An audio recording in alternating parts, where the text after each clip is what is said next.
What is up, y'all? Welcome back to the Talking Dogs podcast. So, yeah, as you seen from the last episode, I have my brother on, and I've been trying to get more people to come on to the podcast. So, I actually have an invitation out to one of the subscribers. Y'all know him very well, Jake Fryar. I don't know if he'll be able to make it in or not, but what I'm going to do is I'm going to go ahead and just start rolling out the podcast and see what we end up landing on. So, for a lot of parts, I think it is without saying that if you're into this kind of content, you're definitely into running dogs. You're probably into running more than one kind of dog specifically. A lot of guys are diehard coonhound guys. Some guys prefer feist, prefer cur dogs. They might prefer dogs that ain't hounds or tree dogs altogether. Might be into beagling, might be into anything. And, I think taking a step back to assess situations, no matter what hunting dog that you have or what hunting dog that you're wanting to go for, is going to be the best course the best course to take here. And it's not for the weak-hearted. I'll tell you that training dogs is not for the weak-hearted. Even if you got everything that you need in place to train a dog, it is still a possibility that you have a severely difficult time putting a dog together to do anything for that matter. Dogs come with behavioral issues, and I've talked about this a lot on the channel. One that really just I can't really stand a whole lot is like separation anxiety. When we're talking about hunting dogs or coon dogs or just any dog, any working breed of dog, I really don't like that attribute that runs through some dogs. So the need for people all the time is something that I really shy off of when it comes to dogs, because in the way that you train a lot of the times is that you're getting such good beneficial things to happen for a dog because of the fact that you're withholding that people attention, you're withholding that praise, you're withholding interaction to a certain degree, and you're saving on all of the praise and all of the good things that go along with training and interactions with you for woods time, for cage time, for tree time, for hunting time, for woods time, handling, etc., like that, right? And a dog that cannot handle that off time is a dog that creates a lot of problems. You'll get digging and chewing and excessive barking, tearing up dog houses, tearing up water bowls, dog bowls, chewing up chew toys, just incessantly jumping and just panting constantly, stirring around in the pen and all this whole thing. It's more of a behavioral issue that some dogs get or some dogs are prone to have.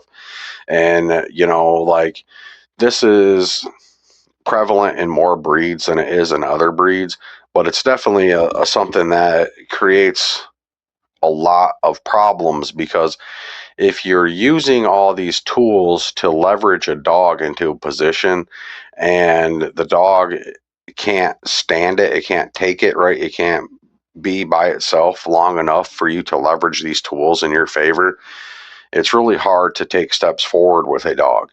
And, I've talked a lot about laying dogs up and using that to your advantage, whether it be like cold starting or whether that be, giving them a break or giving them a rest. Some dogs have an inability to be laid up, right? So laying them up creates a even bigger behavioral issue in them. And that is where I kind of draw the line on the dogs that I'm actually willing to keep around and the dogs I'm willing to fool with, because what that does essentially is null and void the training ability, right? They're taking tools out of my toolbox with that behavior, and that is probably one of the more of the kryptonite kind of dogs that you'll run into. But again, that is a behavioral issue, that separation anxiety, so, or like a severely high need to be around a person constantly. For the most part, you can circumvent this especially if you're really actively hunting all the time, or if you're really actively working with a dog every day or every other day or every just couple days, and they're not getting this week of being laid up. And a dog with separation anxiety, God forbid that you lay them up for a month, because that dog will drive itself insane, it'll drive you insane, and you'll probably have just something but a bag of like molten lava of a dog when you get it out for the first time. And it's going to be so haywire in its brain that it's going to be a severe issue getting that dog to stay on a track, getting that dog to, a training track, not a track in general, but and that included too, right? So there's all these issues that separation anxiety gets to happening with hunting. It gets in the way with every single thing that you can possibly think of. It'll get in the way of that. And it's like everybody knows what me tooing is. A dog that has separation anxiety or has this severe need to be around people 24/7 is a dog that will me too you, right? That's a dog that won't leave your feet. That's a dog that won't get out away from you. That's a dog that won't go out and get treed. That's a dog that would prefer people to other dogs, and you can't get them in the woods with other dogs and make them go. These are dogs that really cause a lot of havoc, and they seem to be, duddish in the training in the hunting department.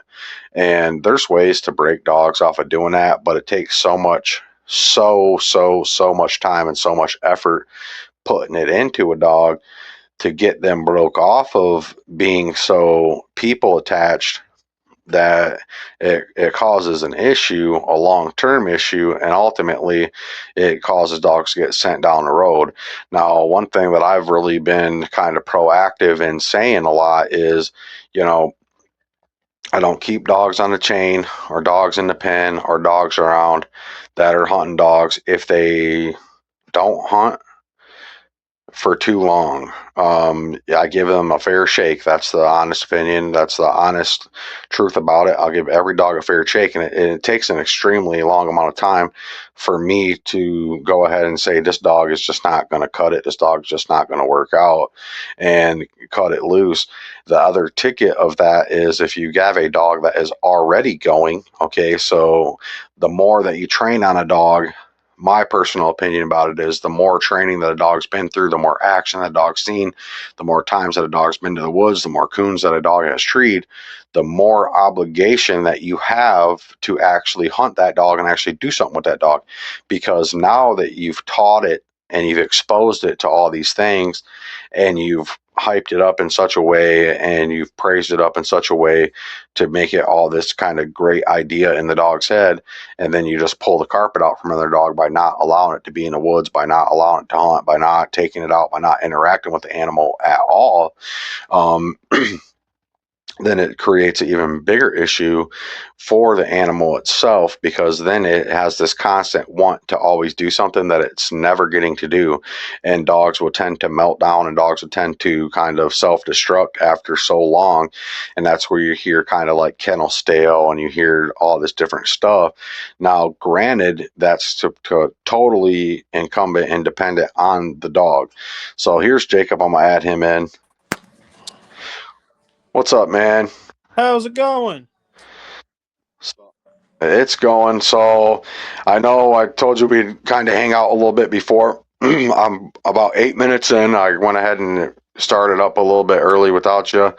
And I was just kind of talking about, you know, dogs being laid up and getting kennel stale and stuff like that. But, anyways, we'll switch the subject over and let you go ahead and introduce yourself and to these guys and stuff like that. I'm Jacob Fryar, and I'm just a good old boy from Arkansas that really loves to hunt and trap and try to get a little bit closer to the good Lord every day because the world's getting a lot crazier every day. Amen, man. that's I like that. So, what kind of so you run the cur dogs, right? Yes, sir. I've got two original mountain curs, and uh, about the time that you started putting out videos is the time that I'd already had Bailey and she was doing great on squirrels. She was actually treeing squirrels in the backyard, consistently by herself at 3 months old. Oh And wow. yeah, and she wasn't a squirrel dog, but she was a dog that could tree squirrels. At 4 months, I started putting her in the woods, and you would kill a couple of squirrels, most mornings, and that's what I typically would do, especially in the warmer months. I'd get up and get out there about an hour after daylight and turn her loose and go kill one or two to her, and then I'd have to load up and go back to the house and get ready to go to work. Uh, but she was about 9 months old, I believe, when she treated her first coon by herself. And I mean, that wasn't anything spectacular. We were actually in the same spot. I've been training her, seen a bunch of coon tracks, and got out there one night. I think this was a couple of nights into me trying to get her on a coon, and I'd shine trees and couldn't see nothing in the trees with her except for possums. There's no shortage of those, and we had actually got back to the truck, and I'm like, "Good Lord, please let a coon just cross the road on the way out of here." We were probably 150 yards shy of the entrance to this wildlife management area, and this coon comes bounding down this fire lane and stops and looks at me in the truck. So I just whipped the truck over, and coon went off into the woods, and I cast Bailey out there to it, and within just a minute or two, she treated. Um, the one thing that has always been Bailey's flaw, if you will, is that she tends to not get very deep. She tends to stay closer. Closer, I would say, usually inside 300 yards. But I also think that went back to me training her on squirrels, because if you're squirrel hunting, you really don't want a dog that gets very deep, because the way I understand it, even just the difference between your gray squirrels and my gray squirrels down here in Arkansas, the gray squirrels in the South are way worse about timbering out. And if you get a dog that gets in there 500, 600 yards plus deep, there's a good chance that squirrel is gone before you even get halfway to it. So I was, hitting you up back whenever you first started the channel, trying to figure out, hey, how do I get this dog to go look deeper? Because she would only go about 200 yards out. And I mean, and she'd come straight back to me. She didn't know what to do. And a lot of the times when she would tree coons, especially that first season, I'm hitting places that I guess nobody else was hitting, and she's getting treed within 200 yards. So it was hard to get her to understand, like, hey, get out there and go look. If you don't find one real quick and easy, it's okay. Just go keep looking. But she's gotten better about it. I've had her go, I want to say she's treed up at 600 yards a couple of times. There was one night we didn't see nothing until we actually drove into this wildlife management area. It has a really long road leading into it, and I cast her out right there at the very entrance. And road hunting's not exactly like my favorite thing to do, but you cannot deny it's really good exercise for the dog, and she loves the road hunt. So I cast her out, and we went road hunted all the way to the end, turned around at the stop, and then on the way back, about halfway through, I thought, I'm just going to park and see how far she'll go without me. And it quit registering in yards, and started going point some odd miles. Mm. And I killed the truck, and I think I had to get out of the truck because I saw her on the Garmin where she jumped off the road and went into into the woods, and she was like 300 yards off the road and like a half mile down the road and 300 yards into the woods, and she was treed up. But I couldn't find anything because the stinking leaves were so thick, and I don't have a thermal. Definitely, man. So when you found the channel, you already had Bailey train coons, right? Yeah, just a handful. Because I think you asked me at one point in time, well, how many coons has this dog treated? And I was like, Hmm. the 20s. And you're like, oh, Okay. Yeah. wow. Yep. No, it's pretty good. I mean, and we've kind of talked more times than just here on the podcast. Like we've chatted quite a bit about dogs here or there, and one thing that I'll say is, from what you tell me about Bailey, I'm actually kind of impressed with that dog. I mean, I haven't done anything with cur dogs, and I haven't had a cur dog, I've told you this before, and it's like I think that you're being a little hard on her for the expectation thing because she seems like she's doing really good. But there's nothing wrong with it, wanting a dog to excel more.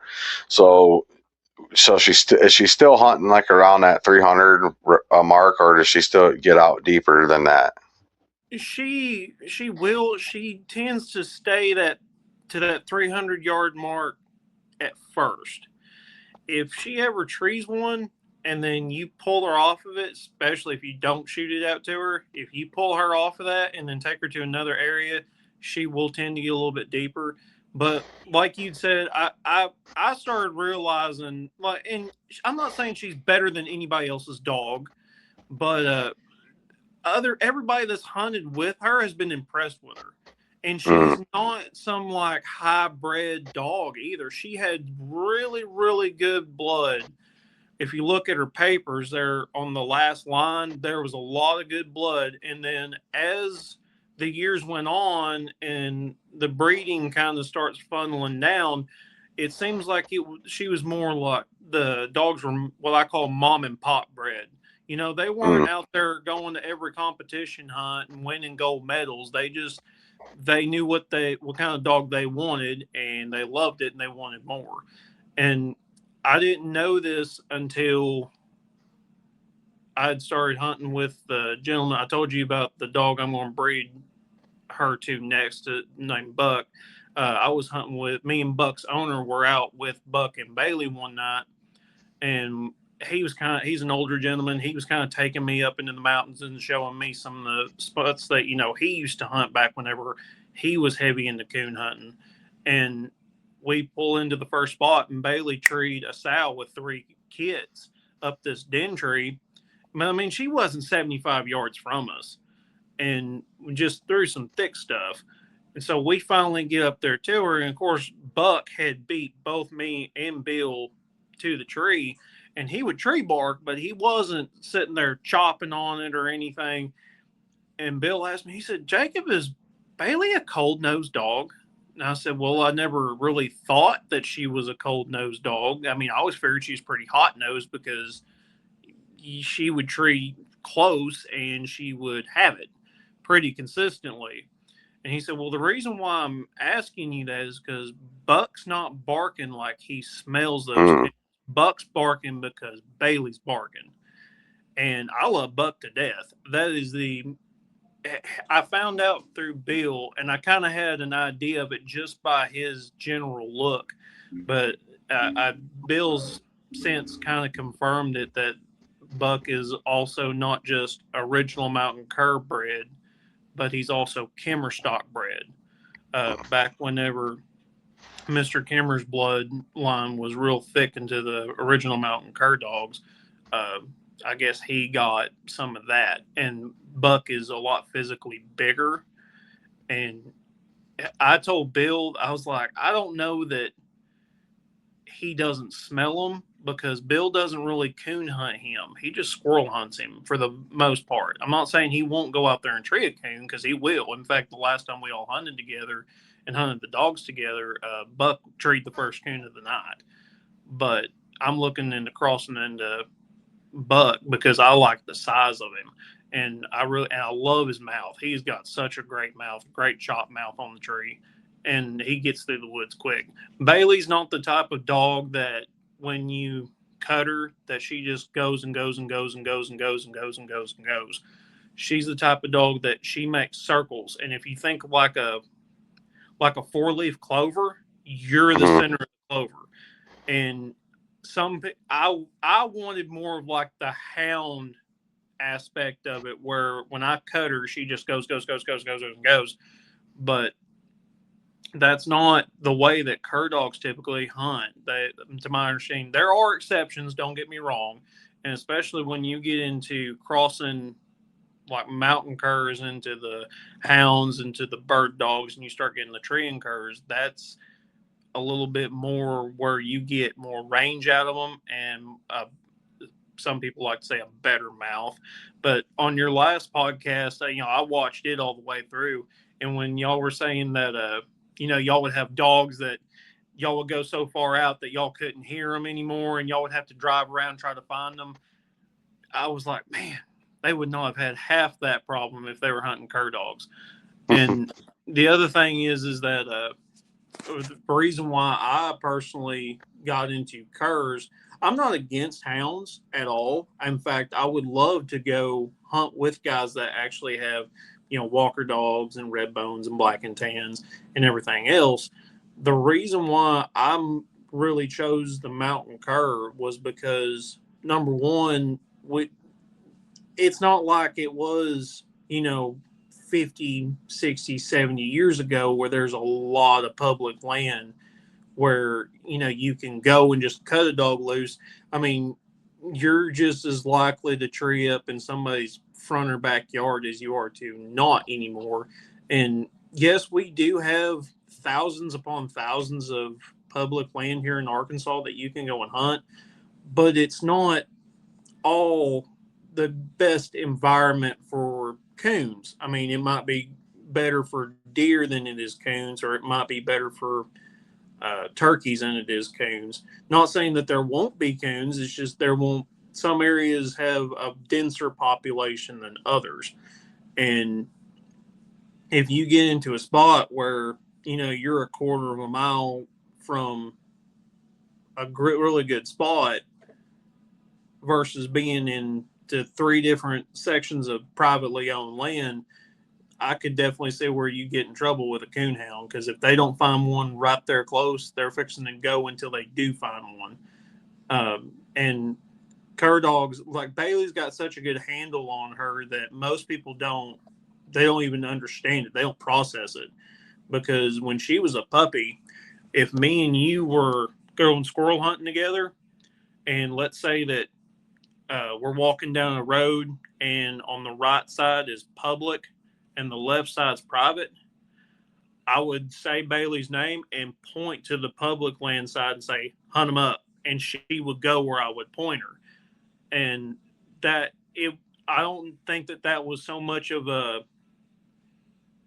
I mean, I know she's smart. You can't convince me she ain't. But when she was a puppy, the way I trained her on squirrels was I was putting chicken feed at the bases of big oak trees, and where her kennel was to where the piles of feed were, she couldn't see them. And so I would go and I would watch out the back window or something. And if I seen a couple of squirrels out there, I would slip out the back door and go over and ease her kennel door open, and I would point and say, hunt them up. And she knew I could see one or more, and wherever I was pointing, they were at. And I haven't had to do that. I haven't done that with her in a very long time, because I didn't want her to rely on me. I wanted her to just understand, like, hey, when I cut you, you go, and you go until I call you back. I've never had to tone her. I don't even know if toning her would work. Now on Duke, yes, I don't, I'll say he's tone broke, but I think he was more scared of it the first time that I toned him, and I, started beeping him in. I think it scared him, and that's why he came back. And I just praised him up for coming back. And he's done that several times. There's a couple of times whenever I've toned him and he just absolutely would not come back. And I had to get in there and go find him and get him back. And usually if I get within, close enough distance that he can hear me holler at him and hitting the tone, then he'll come on, because he knows I'm fixing to, hit him with a shot collar a little bit. So Duke is that puppy that you produced out of Bailey, right? Yes, Duke is the pup from the T Rex and Bailey cross, and Bill also has a puppy out of that same cross. And the last time that I talked to Bill, he said he said there's some sort of junior world hunt. I can't remember if it was a OMCBA world hunt or not. I believe he said it was in Kentucky, and he Hmm. said, I think I can win it. I think I can win it with this pup." And I mean, this past winter, I did not let Duke tree any squirrels at all, and it was just strictly coon because one of the issues that came up with Bailey was because she was so cold nosed.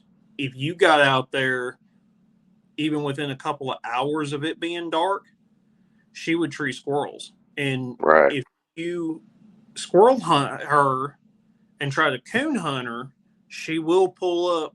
It's technically slick, but more often than not, she's on the den tree or she's got a squirrel nest up the tree. And I had one of the guys who's actually Bill's brother.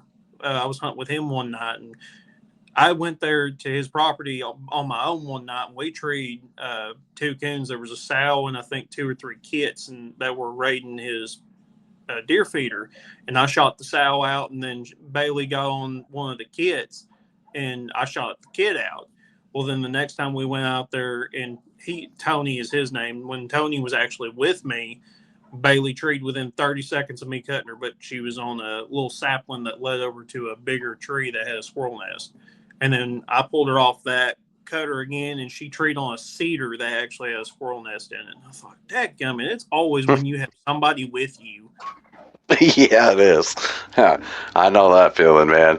And I've had to treat a fair share of coon that are sitting on top of squirrel nest. Mm-hmm. That was something that they do, and you were saying a little bit, if we would have been running cur dogs, we probably wouldn't have that problem so bad. And talking with you so much, you've really kind of shined a light on the cur dogs for me, and I've really highly considered getting a cur dog. So if I ever do get another dog here, it's going to be a cur dog, just to give them a shot and give them a try. Same thing with Tilly in the Feist situation and trying them out. I think I had the right idea, and I think I picked out the right blood to get what I wanted out of a Feist dog, but she just didn't shake out of that tree right, because that blood is kind of known for all those kind of attributes, and I don't know what kind of went on there, but yeah, definitely highly considering the cur dog stuff. So Bailey is combo dog. That's something that I haven't accomplished yet. Training dogs as a combo dog. I was shooting for that with Tilly. I don't think that she would really make it without a lot of work to do coon. But then, like considering the cur dog stuff and having a meat dog or a combo dog, just get out in the woods and tree stuff with the cur dog stuff kind of seems like the right kind of lane, the right kind of idea. And I've done so much with coon dogs that you kind of get the general idea and you figure out a lot of the issues that they get and a lot of the shortcomings of having a coon dog, like not having big chunks of property to hunt. They outgrow property quite a bit. And if unless you in this day and age, unless you're kind of out there, putting a coon dog in the woods without a GPS at least is something not for the faint of heart. And yeah, I feel like if I took Tilly to the woods, she hunted close enough, I would never have to really worry about not being able to find her. And I don't know about a cur dog, but it's not that you don't need GPS or don't need shot collars or something like that. But that's always a thought in my mind too. Just like you say, haven't even really had to ever tone Bailey. A good minded dog's worth a lot, just a good handling dog's worth so much. And people don't account for that a lot. And in the coonhound world and the coon hunting world, that is one of the main things that does get overlooked. It's not saying that guys don't have really sweet handling coon dogs. I've had a couple of them that had better handles on them than house dogs. But that all comes out of somewhere. I've learned. But enough of me rambling on. I want to kind of hear about this Duke puppy because I know I was talking to you when you were breeding them and had the pups, and we had, we talked a little bit about that. So how did you go about starting Duke? So with Duke, I really had to go back and look at your previous videos because, like you've stated so many times, not every dog is the same. Because I did not start Duke on squirrels first, I strictly went coon with him, and I was so thankful that I did because, and that's what I was going to warn you about, is that if you decide to get a cur dog, you have got to do your homework because Mm. Bailey is not my first cur dog. The first cur dog I ever had, his name was Sam, and Sam hunted with his eyes and ears. Now, unfortunately, Sam died when he was 11 months old, but I only got to coon hunt him once, and it's in the same spot that I've been training Duke in, and I've had Bailey off in the same area. We've treated so many coons in this area; it's not even like funny. But the one night I got to take Sam, like I said, he hunted with his eyes and his ears, and so he could timber a squirrel great, and if he saw a squirrel on the ground or if he saw a squirrel up in the tree and it was, shaking leaves, he was good. I mean, he was golden even at a very young age. But he, for whatever reason, would not use that sniffer. And I got the one night I got the coon hunt, old Sam, uh, we had walked through this area and we're coming back, and he had slick treed like 5 or 6 times, like right there is, at the very beginning of it. And I mean, I'm not even talking about big trees, I'm talking about little trees that you can almost put your hand around. I'm like, dude, there's nothing in this tree. What are you doing? And then as we were coming back, he just let out this bark that was, I just sounded different. And as I walked up to where I had last seen him, he was running a figure 8 pattern. And in the middle of this figure 8 pattern was the tree with the coon. And it was not a very big tree. And he just could not find it. And I've talked to other guys, and there was one guy that's from South Arkansas. Uh, I think he said that between him and his son, they had 8 original mountain curs. Mm. And out of the 8, 6 of them hunted with their nose. The other 2 hunted with their eyes and ears. And it's one of those things that when I did a little bit of research into it, when they were making the cur dog breed, cur meant mongrel back in the day, and that's what they would do. They didn't, people did not have money to go spend hundreds of thousands of dollars on these great dogs. They had a dog that might have been good at treeing coons. They had a dog that might have been good at treeing cattle and or treeing cattle. I'm sorry, herding cattle. And hey, if they can tree cows, I want to see that. But if they Yeah, me too, man. he if they had a dog that could tree coons and they had a dog that could herd cattle and they wanted, kind of a mixture of both worlds, and they would cross them. And Hmm. now that's been forever ago, and so now you have a actual bona fide breed that kind of does it all. Then mountain curs are used for not just squirrel hunting or coon hunting. I remember reading one guy, he would use his for flushing pheasants, and then he would tree coons at night with it. There was what got me onto the original mountain cur. I was about, like I told you before, I trap in the wintertime too. I'm not Hmm. as big into it, but I do it as much as I can in the wintertime. And I was reading on this trapping website. This guy was wanting to know, was like, hey, what's a good all around dog? And the guy commented on it, and he said, I've got this female mountain cur that she'll tree coons during the day. She'll tree squirrels during the day, coons at night, and then she'll go around. And if I've got, a animal that's caught in the trap and it's on the drag, I can send her out there and she'll go find it. And the guy said, well, how does the dog know when to do what? And he said, man, the dog's just that smart. I mean, they Hmm. just, I mean, and I can kind of understand, you put the dog in the dog box, they know they're going hunting, but if they ride in the front seat and you say, hey, go find them, they know that there's something caught in the trap. And curs, at least Bailey, very easy to train. Duke, very stubborn, very hard headed.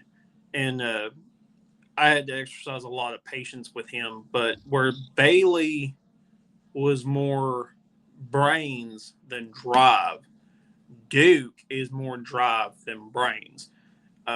If me and you were going coon hunting tonight and you pulled up to the house, I could go and unlock my side gate and go unlock Bailey's kennel and not have to leash her and just say, come on. And she would walk around the front of the house, and the first thing that she's going to do every single time is go to the front door. Because she just wants to be let inside and see my wife and see the kids, and she wants to get petted and loved on. And I'm like, no, come on, let's go. And she'll kind of droop her head a little bit, and she'll slowly make her way over to the dog box and pile in. But once she's in the dog box and we go to wherever we're going to go, that switch flips. And she knows it's hunting time. With Duke, you have got to leash him. Because if you open up I've got him better handled now. Like, he just turned a year old, I think, 2 weeks ago. But if you open up the side gate and walk through it, that dude's going hunting right then. He's not headed to the dog box. But if you leash him up and you walk him outside the gate, the fence gate, he'll pull you to that dog box. Like, he wants to go. And he's Bailey, you talked about, dogs treating possums, and that's kind of a cur dog thing too. That's one of the things that's really hard to get them broke of, because that's kind of the way that they're wired. They were a watchdog. They were a tree dog. But Duke, like, I don't know if you could hear him just a few minutes ago, but he was barking. He would not shut up. And I know good and well there's a cottontail outside that's in the backyard, because he will sit there and bark and bark and bark. And I just said he was more drive than brains, but I kid you not, I bought one of those shock bark collars from Amazon, and it was the type that you can tone them, you can vibrate, or you can shock them, or you can kind of mix it up. And at first, the tone was enough. Or sorry, the vibrate was enough. I didn't want to tone him because I wanted him to understand when I toned him, that means come back. But when you go to shock him, you had to tone him, vibrate, and shock all at the same time. And after, a couple of weeks of the vibrate, he would just sit there and bark anyway. Well, I went out there yesterday, and I would just keep his collar clipped to the fence. But that little turkey, I kid you not, worked that main part of the collar, the one with the prongs on it. He worked it inside the fence and chomped on it and broke it. Oh, buddy. And I mean, I couldn't even be mad at him. I was like, well, yeah, okay. That's a real smart dog, because then he knows what that does, and he knows exactly where it does it at, and that for a dog to be that smart to do that, that's really good, man. I think for all my coon dog stuff, I want a dog that's not scared to bark. I want a dog that's gonna lay into it. I want a dog that is smart enough that it will take a handle, but not so smart that you need to direct it around, like we're so much paying attention to you, that is gonna know its job and do its job, with minimal interaction. I want it to know to get out there, find it, tree it. The faster the better. The closer the better. I prefer them to tree as close as, if they could tree it in 10 yards, I'd be happy, that might get old pretty quick, but you know what I'm saying is, I don't want a dog to always have to go deep for it. And dogs that hunt like what you were saying, in a leaf shape or a clover shape, those are really good dogs. I just don't like a dog to hunt behind me. If I cut you this way, I want you to hunt in this section out in front of me, not behind me so much. But that's just my personal preference. And, I think a lot of my dogs, when they turn out, they're super high drive dogs. super ready to get after it at the drop of a hat, and get in there on a coon if they have to. And they don't mind, they're not shy using their mouth. And that's one big key thing about coon hunting is you'll run into dogs that they'll bay. That's all they want to do is bay, bay, bay, bay all the time. And they won't ever put their mouth on a coon. And I think that creates a big problem, especially if they catch coon on the ground, or if a coon comes out and tries to whoop on them a little bit. A dog's got to have a want to kind of defend itself, or put a stop to this situation. And I don't really, I don't ever cut my dog off from driving, right? I want my dog to drive the whole time. And if like you're saying, if I open the gate, I want that dog to go hunt right now. If he's off leash, I want that dog hunting. And I think that's a good way to do it. What I do work on though is in the woods is off leash. I've talked a lot about off leash on channel, to where I can have a dog in the area of me and still direct him around. But when it's time to get gone, it's time to get gone. And for me, a good thing I like seeing is if a dog's been pinned up or it hasn't been to the woods in a couple of days, and I get it out of the cage, like what you said about Duke, is they'll drag you to the dog box. Like they want to go so bad. And when you turn them in the woods and a dog like that, I feel like they are so one track minded that they want to go and they want to hunt so hard, and they do hunt hard. Um, but there's a little bit of a counter thing that happens there. You have to hunt hard and smart. You can't just hunt hard, Yes. right? There's that line that has to be drawn with a dog. And I don't like a dog that just hunts hard. Any dog can just hunt hard, and they can hunt hard going a half a mile an hour. They can hunt hard going 100 miles an hour, straight line, whatever. A dog that hunts smart, you're going to get more coon out of a dog that hunts smart and hard. And a good speed. I think I don't mind a dog if it gets a little bit wonky on a track. Any dog's going to, but I like a dog that picks a good track. It's going to stick that track, and it's going to, when it strikes, I I like my dogs to where if they strike, I'm already walking to a tree because I know that dog is going to be on a tree. You know what I mean? I don't have any doubt in my mind. By the time I get to this dog, he's going to have something treed for me. And a lot of the times it's like you saying, leaves are on. That's really hard, difficult one to decipher between a slick tree and if something's just actually hiding up there. And I'm a guy that I've learned my lesson pretty good about shooting stuff out of the tree without actually getting eyes on it, because we've had them tree up, and then I've said on the channel, you can back way off and knock them out something. But in certain cases, you'll stand way back and shoot something out, and you'll get up there to your dog, and there'll be a possum laying on the ground. Now, Right. I've had that happen to me before. And, when we first started off hunting, if our coon dog even looked at a possum or barked or growled or took off after a possum, it was catastrophic failure. It was game over, buddy. And it was just like the worst thing that ever could have happened. You know what I mean?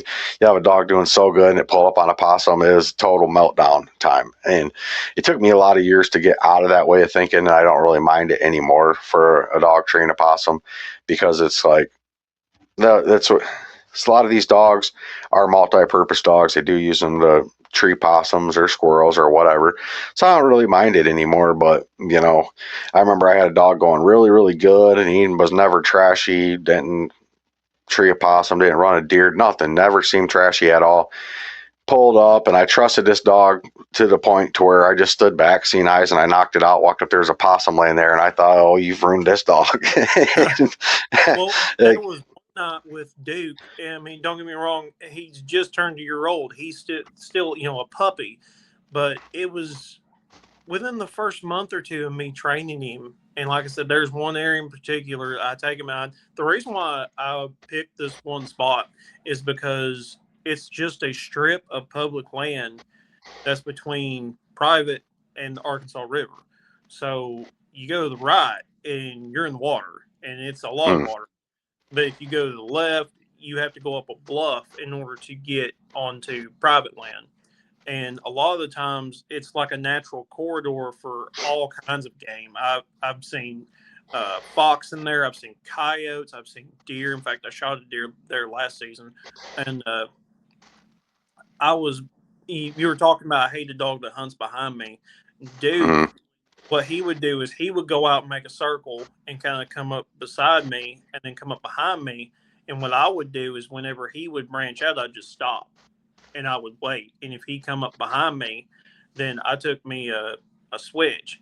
And I didn't hurt him, but I would tell him to come on, let's go. And then whenever he would run by me, I'd tap him on the rump with that switch and tell him to go. And it seemed like it took, I don't know if it's a male dog thing versus a female dog thing, but it took him longer to understand.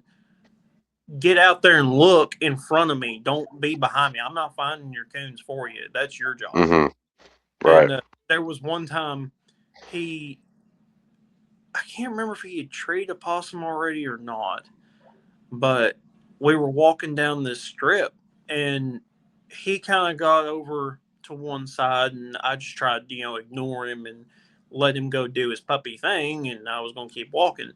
Well, I noticed I went about 100, 200 yards, something like that. And I stopped and Duke come up behind me and he stopped. And I turn around and look, and he has a possum in his mouth, just like a Oh. lab would carry a duck.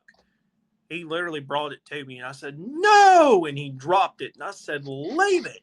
And that's another thing with Bailey and Duke both that I really liked is there's different commands, and leave it means do not touch it for any reason whatsoever.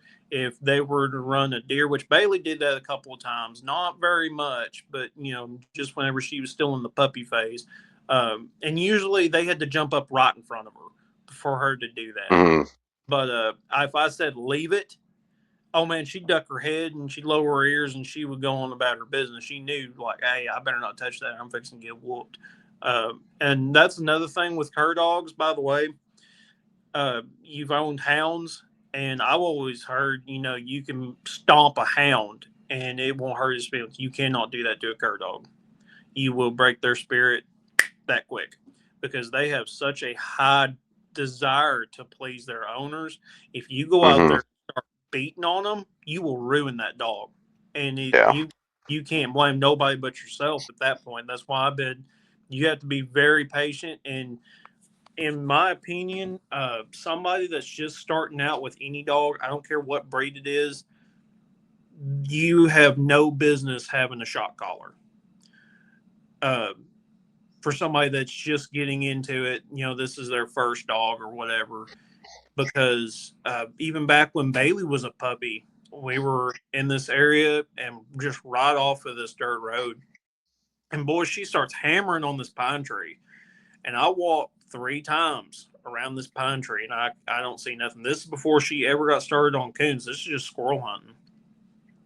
And I actually said to her, you're lucky I don't have a shock collar, or else I'd buzz you for slick tread. But man, she just kept hammering and wouldn't stop. So finally, I backed out of the woods, clear back onto the road, and I just stood there and watched. And all of a sudden, boop, little old gray squirrel pops out, not probably 8 feet over the top of my head from where I've been standing. And I thought, golly, man, if I would have just potentially ruined my dog because she did her job. But that squirrel, I guarantee you, was staying 180 out from me. And I've had other guys say that, what they'll do is if they think that there's a squirrel playing, hide and seek like that, they'll actually take rocks or branches and they'll throw it on the other side of the tree and to get them to pop around. Yeah. And what with Tilly, I seen what you were doing with Tilly and you were doing a great job with it. Tilly just seemed more like an eyes and ears dog to me. Absolutely, 100%. And I tried running her some drags, and I learned pretty quick that her capabilities with her nose was not at all there. I'm going to say that wasn't at all there, but her want to actually follow her nose was just not there. And then I took her in the woods, and I hunted her in the woods at night a couple times. So this is usually the tactic that I use on coon dogs. So a lot of guys will run them in the daytime, and train in the daytime and do all this daytime stuff with them.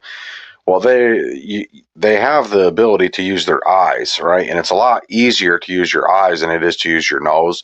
So when you shut the lights off and take that sight away, they have to use their nose.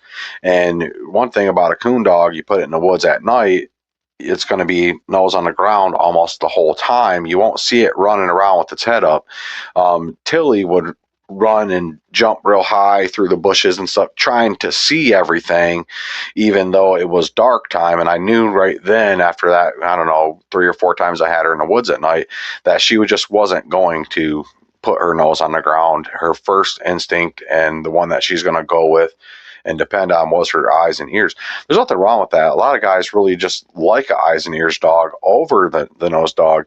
And it turns up, less den trees, I think, or less, you get more sight on squirrel. I've heard, I don't know this to be the thing, but that's kind of the going rate. I've heard on a sight and ears dog, you're going to see more squirrel. And just like the vice versa of running a coon dog in the daytime and it uses its nose to tree squirrel, you're going to walk to a lot of really deep trees, a lot of trees that might have squirrel in them a long time ago, whatever the case may be. I'm not saying that guys don't have really good coon dogs that tree squirrel really good, but I've kind of got myself off so far I can't even remember where I was at here. I've done But that twice since I've been talking to you. yeah, well, Oh, very, yeah, it's kind of a on with this direction, but with so a couple of things that you mentioned. You mentioned that Tilly would run with her head up and not nose to the ground.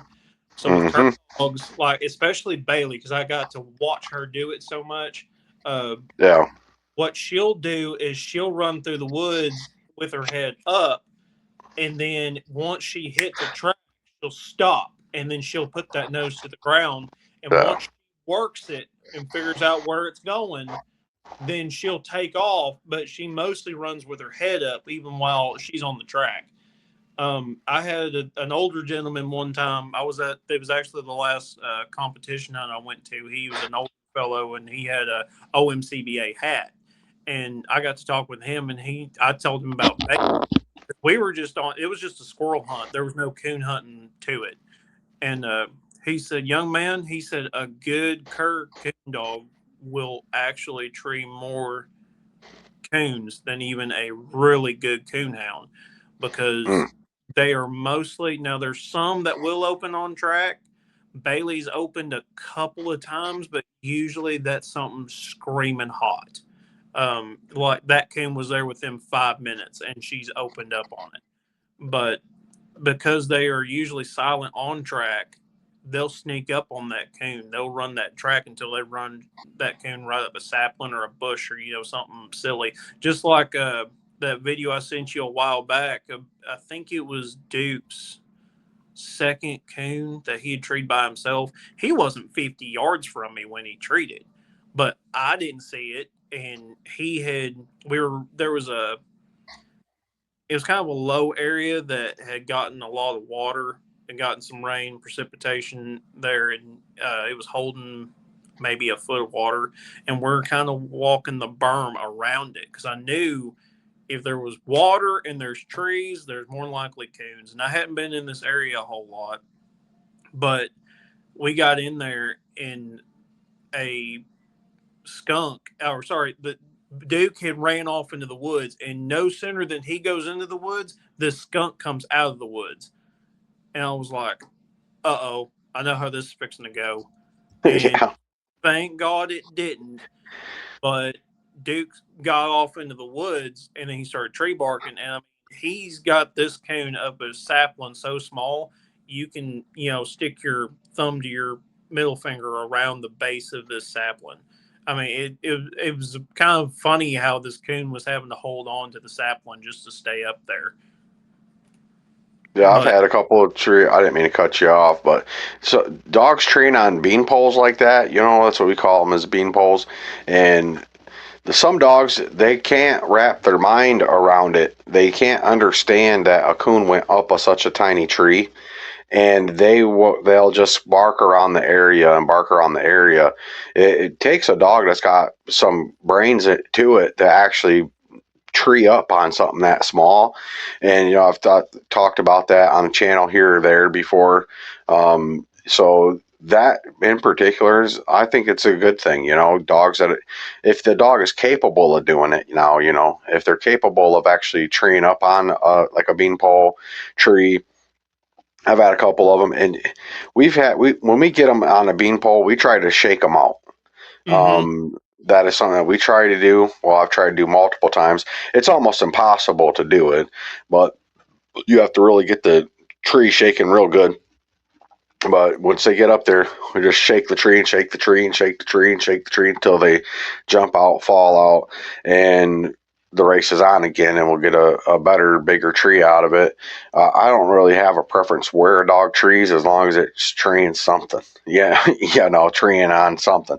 And like you were saying earlier, people don't really have a business having a shot collar on their dogs.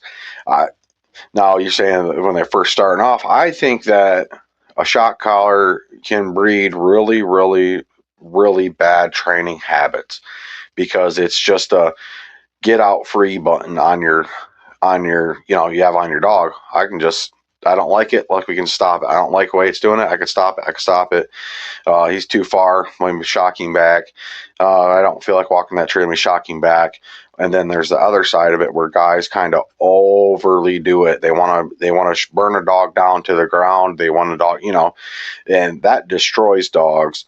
So I think the understanding of how to use shock collars correctly is something that you need to have in place before you go to shocking on a dog, because that right there is all the difference in the world between a perfectly fine dog becoming completely junk and ruined, and a dog that's junk and ruined being a perfectly fine dog. You can turn a dog around 100% with a shock collar if it's used right, but you can also make a dog complete kaput with a shock collar if it's used wrong.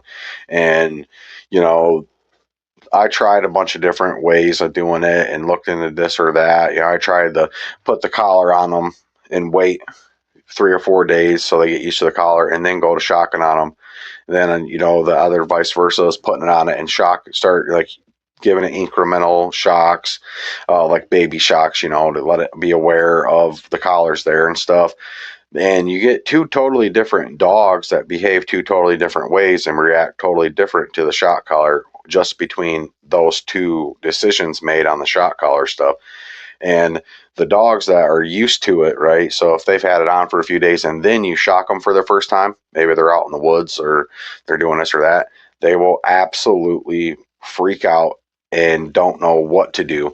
And so I had a pup, uh, coincidentally, his name was Duke. I had a pup, and I had two pups. I had Daisy and Duke. They were brother and sister, and I trained them each with a shock collar this different way, right? And I put the shock collar on Duke, and I had him with it on for a few days, and I got him out in the yard. He got off a little ways away from me, and I bumped him to get him to come back, and he just had a total freak out meltdown fit, and I could not. He wouldn't. His first instinct wasn't to come back. A lot of pups, that's their first instinct, is go back. His instinct was to try to chew the collar off and run around in a circle and bark and bite and fight and do this whole thing. And I was like, I'll never do that again with a dog. I'll do it the other way. But you turn a dog into being smart about the shock collar too. If you do it the other way, where you immediately start introducing them into this shock or this or whatever, baseline levels, getting that all figured out, and you'll turn a dog. If you overuse a shock collar, if the shock collar's off, they know to be misbehave, and when it's on, they know to behave.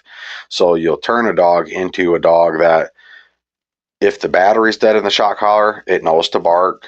If the shock collar's off, it knows it can bark. If the shock collar's on, it will just wait for the battery to die to bark again.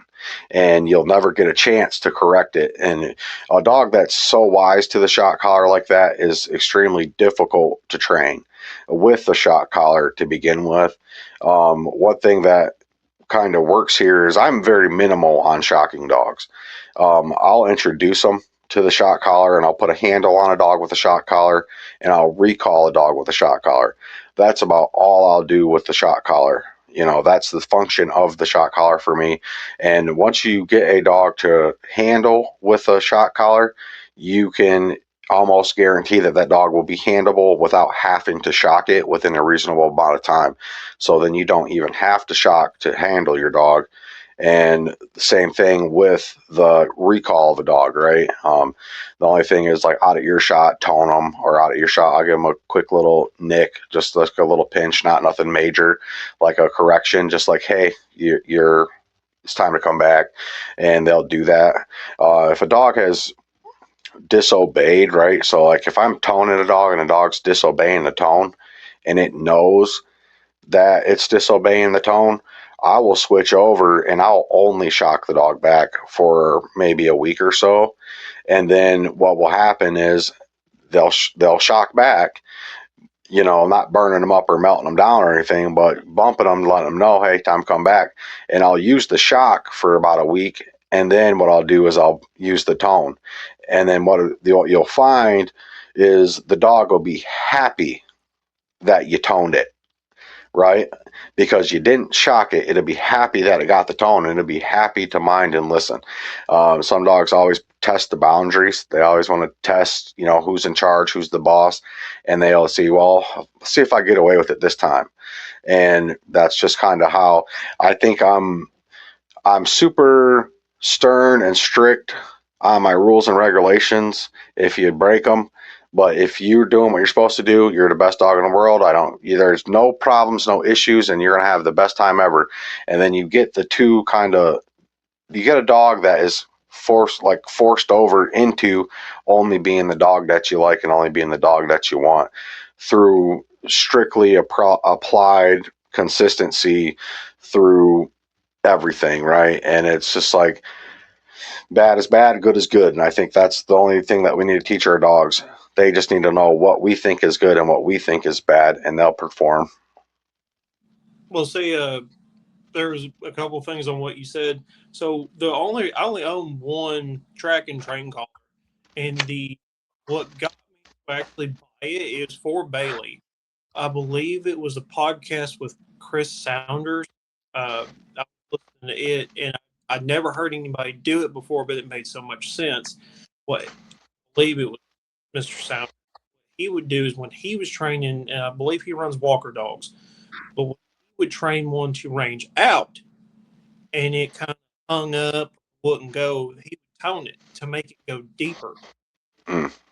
Like, and hey, get away from me. Like, or I was watching one where it said if his dog gets in the woodlot after so many, the dog's not treed, he'll send them on. And so with Bailey, I would absolutely have that GPS in my watching Bailey, watching her every move, just because I was trying to figure out, okay, you might be 200 yards from me, but what are you doing? Are you Mm-hmm. running around hitting a track? What? And if you watch closely, she would work herself out there. And then when she was trying to come back to you, she would come in a straight line.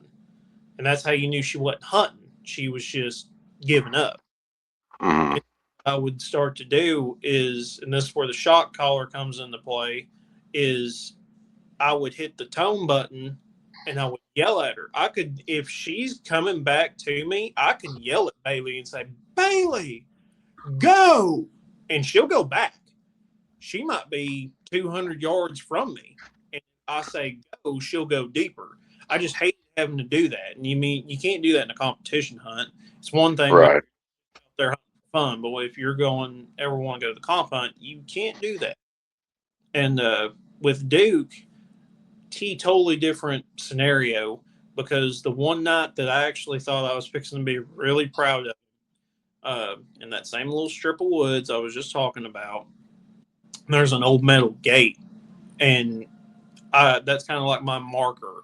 I mean, we've treated them before we got to there, but with Duke, I would use that as my casting point, just so that way I have one certain place to reference.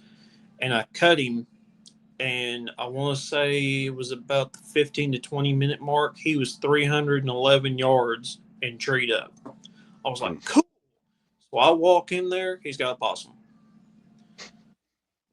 It's always a letdown when they got a possum in it. Well, leave it and no. And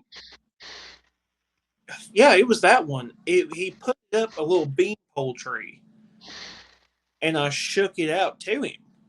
And I Hmm. actually asked me, he said, "Why on earth would you let that dog mouth that possum like that? Don't want him to tree it." I said, "Because as soon as he touched that possum, I lit him up Correct them. and leave it." And he would Hmm. off from it and try to come in a different angle. And so what I started doing was I stood between him and the possum, and I said, "Go, leave it, go." And if he didn't leave, I not. When I say light him up, I always put the shot collar on my arm first to Hmm. see go through the different levels. I mean, if it's to the point where it's uncomfortable for me, that's enough. There's no sense in going any higher unless they just absolutely will not quit doing whatever it is they're doing. But I put myself between him and that possum, and I told him to go, and he went 240 yards within 5 minutes and was treed up under a coon.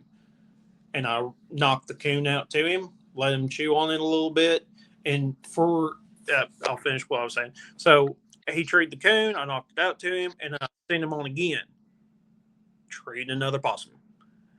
I'm like, buddy, come on. So I put myself in between him and the tree and told him to leave it and to go. And then the next thing you know, he was barking, but he wasn't tree barking. And when I got in there to him, there was a tree that fell over and there was a hole that was going in, underneath the tree. And I figured a possum crawled off underneath there. And we called it a night after that one.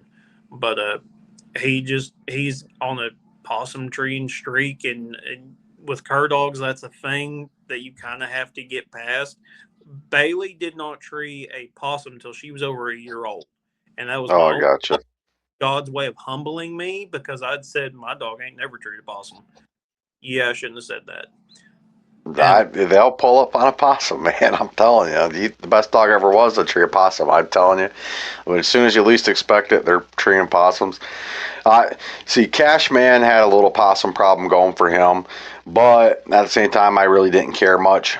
We had possum that would come out here in the yard all the time and just mill around in the yard constantly, and he would just light it up and stuff. And I here where I live at, I couldn't go out there and get rid of it. You know what I'm saying? So I just kind of had to deal with it, and I already knew that was going to be an issue arise out of him is treeing up on possum.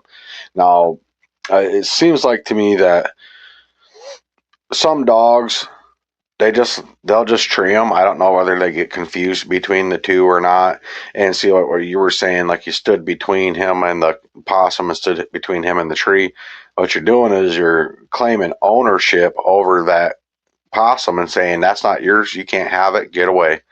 And that's a good way to break it. And like what you said is you shook it out to him and then corrected him while I was on the ground. So that remedies two things, even though the dog getting the mouth on the possum's not that great, but it remedies you from having to discipline a greener dog while it's on a tree, and you don't get that correlation between treeing and discipline, because that's one that'll put a bad streak in a dog, especially a greener dog or a younger dog. Uh, they'll if they ever in their mind put two and two together, like tree equals discipline, you almost bet that you'll have a hard time getting the dog to tree as hard as you want to tree or as consistently as you want to tree, or they'll leave trees or etc. Right? Um, so definitely you want to discipline them for it on the ground if you can. That's the best case scenario, because then they're getting the correlation just between that object, and that's the discipline, not to the tree. There's no room for confusion there. And I think some dogs are just naturally hard to break off a tree and possum. And guys will ship dogs on the road. I've gotten dogs gave to me because they couldn't break them off a tree and possums. And it's like tree and pops something that you don't want to have happen consistently. I think it's to be expected at some point. especially if you've never actually went through the process of breaking the dog off of the possum or had enough time to actually break the dog from tree and possum. And I think a part of breaking a dog off a possum is they have to be around it enough to know the difference, right? They have to be able to tell the difference between a possum and a coon, because even the shape of them, whatever the case may be, they're all similar in such a way that a dog can get confused any number of ways, not just by the smell, but by the way it looks or where it lives and etc. Paths that it takes and stuff. And one thing that dawned on me, I don't know if I think I said this in a podcast, is I was at the park fishing and I looked over in a tree and I seen a big possum, and I looked up in the tree a little bit farther and there was a family of coon in that tree, and they all came down the tree at the same time, and the possum went this way and the coon went that way, and it's like they're in the same tree together. So a possum's real easy to see over a coon. They don't take as much time to hide. They're usually not that high up on the tree. Sometimes they're just plain blank on the side of the tree, or they're always on something little tiny branch or something weird. Usually about eye level is where I've seen the most possum I've ever been encountered with. Slick treeing dogs. You're looking around and then you look and you're looking right at a possum right in your face, and it's like, there you go. They're a lot easier to tree than coon, Yeah, right? They're a lot easier to tree than coon, and it's just one of them things. I think that some dogs go through it real heavy, and other dogs not at all. And well, there's always a possibility of it. If there's coon, there's probably possum. If there's possum, there's probably coon. And that's one thing that really clicked for me too. I was at that comp hunt for the Michigan State uh, championship, and we're running in there, walking into a tree. Right here to our left sits a possum. Right here to the right's a dog treed with a coon in the tree. You know, sometimes you might have a dog treed. You can't find the coon. You look around and there's a possum right there, and you assume that the dog treed the possum, but it really treed the coon. You know, I'm. It took me a long time to settle into that idea of not being quick to discipline a dog. Um, if I can avoid it, I avoid it, unless it's something that's glaringly obvious or glaringly going to be a potential huge issue, then a dog's going to get discipline out of me. And, when I first started training around on dogs, I was really on to, you're going to mind, you're going to behave. If you're out of line, you're getting disciplined, checks and balances, whole 9 yards. And I would put severe pressure on dogs to not only behave, but to perform. And I think I cracked a lot of dogs under that pressure more than I didn't. Right. And I think I've gotten more success, catch more flies with honey. That's kind of the idea too. Not to say that I won't let a dog push me around neither, and I'll be very, very consistent about that. What I say does go, but I'll give you an opportunity to do what I say. But if you don't, then you're going to get a discipline for it. And the way that discipline, I've changed a lot of ways that I did discipline dogs around to more, I think, effective long term sustainable disciplines, right? Like, you can discipline a dog by just not petting it. That could be discipline to a dog. You can discipline a dog by not giving it the time of day. Ignoring a dog, that's discipline to a dog. It just really depends on what kind of dog that you have and really what makes them tick and go. And just never changing the inflection in your voice is enough to be disciplined to a dog. I talked a little about this in the ranging out is, allowing the dog to break the rules can be kind of a reward too in a fashion, but you have to manipulate the situation in such a way that the dog believes that it's breaking the rules and getting away with something because then they'll get giddy and happy and think, oh, well, look at me, I'm flying high today. But really, you've got them tricked around in such a way that they're just doing what you want them to do. And you're seeing that, there's a lot of games psychologically that can get put into dog training too, not just, physically demand and physically, discipline a dog. There's a lot of nuances that can net a lot of different results. And I think shaping a dog's demeanor is where it's most important and most key. If you have a dog that has a bad demeanor, you're probably not going to have a lot of success. You're probably going to have a lot of issues with that dog. You gotta shape their demeanor too. So dog training is not just about this is what you need to do. You need to do that. It's about what's your disposition as a dog. You know, Are you a happy dog? Are you a mad dog? Are you depressed, mopey, sad? Are you disappointed? Whatever. Dogs can feel all these things. That's not no kind of secret about it. But I think a lot of guys tend to focus only on one particular item and one particular agenda at a time and ignore the rest of this stuff, and then don't really understand I've done everything right, but I still have this issue. But there's more to address with a dog, I believe, than just yes, no. It's not just all black and white things. And one thing I've heard a couple guys say that about bumping a dog to get it to go.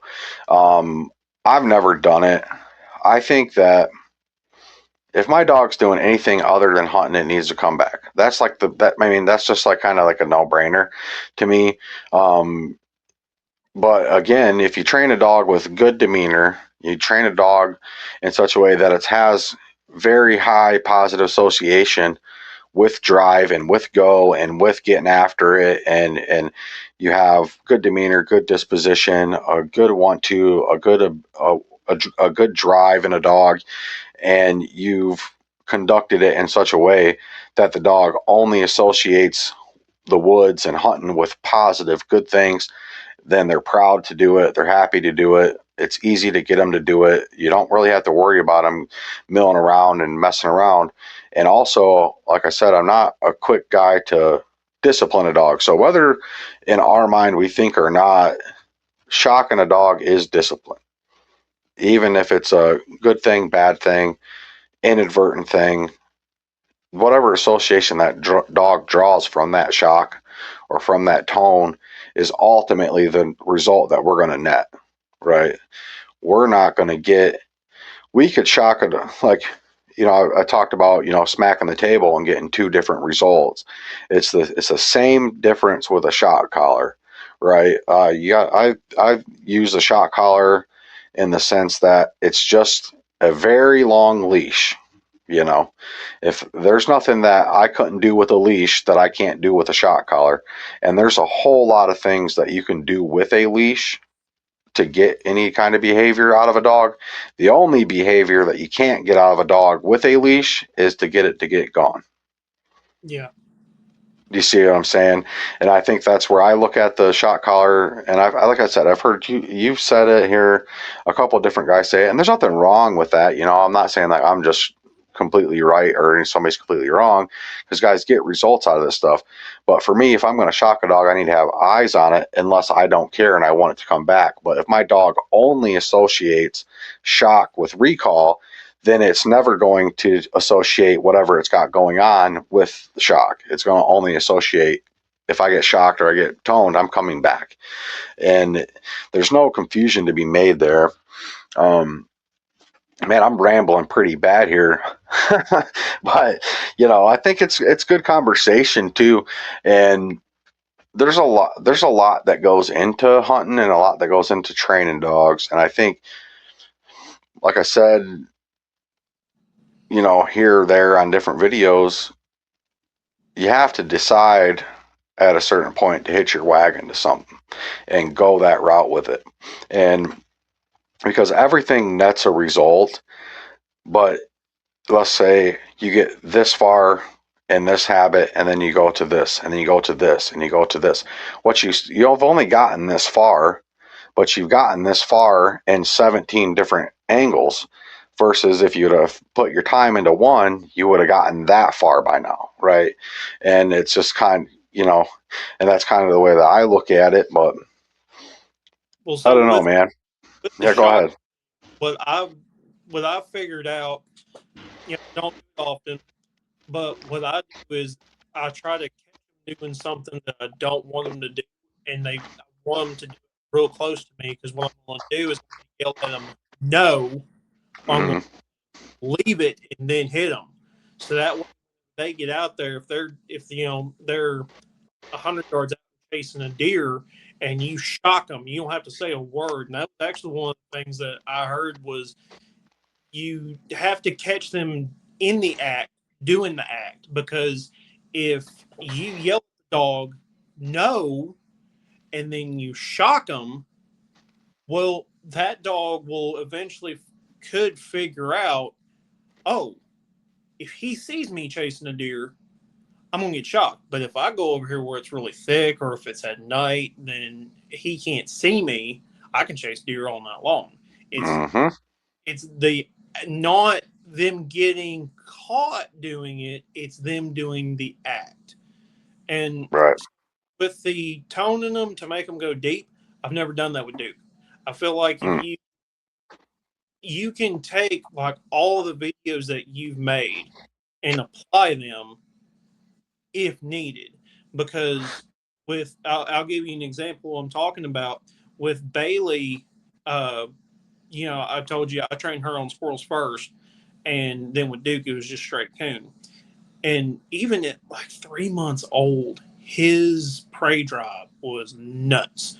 I actually took a carcass boar coon that Bailey had treated and I'd shot and I brought it home and I put it on a really long uh, rope and worked it. I would take the coon and rub it in real good, just right outside his kennel. And then I would use that rope to drag it and then throw the rope over a tall limb and pull him up and then let Duke go and tree him. And I only did that once or twice during the day, like you'd said. And what I'm looking back through those videos, he is under that coon, looking at that coon every time. But then you get him out there at night, and he would go and he would look like $1,000,000. Until one day I turned him loose during the day, and he went and got treed on that same tree, and there hadn't been a coon under that in that tree in a couple of days. That's also an issue with daytime training too, because you're. Go ahead. You broke up a little bit right there. What I was going to say is that so what I did was the next time I shot a coon. I mean, you could take a dead coon, even not even a skin. I'm talking about the whole carcass coon, and if you were running it up a tree with a rope, he would latch onto it, and you could pull him up off the ground. And Mm. he just wanted a coon that bad. Uh, but what I started doing was like I said, I had to go back through all your videos, and it was like starting from square one with him. And what I did was instead of going straight to the tree, I would make a wide loop around, and I would get close to that one tree that I've been working him on. But then I would put the up another tree and I would make sure to, take the coon and rub it real good there at the base of the tree and then work it up, about head high on me. And then I would pull the coon up into the tree and I cut him loose and he went straight to the tree he'd been working on and started just hammering on it. And I just kept my mouth shut. And then I watched him and watched him. And finally he's like, well, why aren't you coming over here to me? Why aren't you giving me the coon? I'm barking. And I told him, go on, just leave it. Oh, sorry, I didn't say leave it. That's a no no. But I told him to go, and then I backed up to his kennel and I just played on my phone, didn't pay any attention to him, and I could listen to him. He came back to me once or twice, and I would just go on, go find it. He knew it was there. He could smell it. He just didn't understand. Like, hey, every coon that we've ever worked has been up this one tree.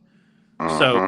finally, after the excitement had died down a little bit, I started, kind of keeping an eye on him, and he started following the trail that I had laid, and he went over there to the tree that the coon was in, and he let out one bark, and I turned my light on. And then he would stand there at the base of the tree, and he would kind of let out just a couple little yips because he wasn't very confident. He was just a couple of months old. And then I would say, talk to him. And as he would bark more, I would get closer to him, and finally worked it all the way up to the tree. But I learned the one I said earlier. I was so happy I trained him on coons because he was very much trying to use his eyes and ears and not his nose. And by laying the drag out with the coon at night, it forced him to use his nose. And if he'd been, a squirrel dog, that'd probably been just fine. But with me just wanting to coon hunt him and have a straight coon dog, that was how I got him to understand, hey, like this is what we're after, and you've got to figure out how to do it. And by taking the light out of the equation, then he was forced to use his nose. And another thing was, you had stated that you take a dog and it'll follow you, it'll follow your scent to the tree because that Mm-hmm. dog associated you with the coon. Well, so what I started doing was is I would take that same long rope and I would take that coon and I would throw it as hard and as far as I could and let that coon land off away from me somewhere I hadn't walked yet.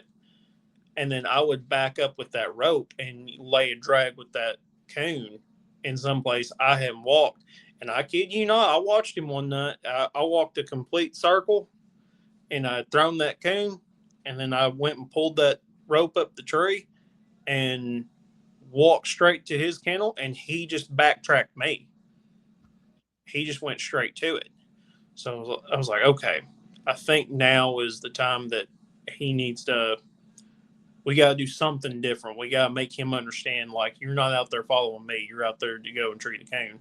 And I actually got very lucky one night because uh, I was getting ready to go coon hunting, and right there where I walked to go into the backyard, not even 20 yards from my house, there's a big old persimmon tree. There's actually several persimmon trees in a row between me and my neighbor's house, but I just happened to catch eyes in this tree Mm-hmm. and coon.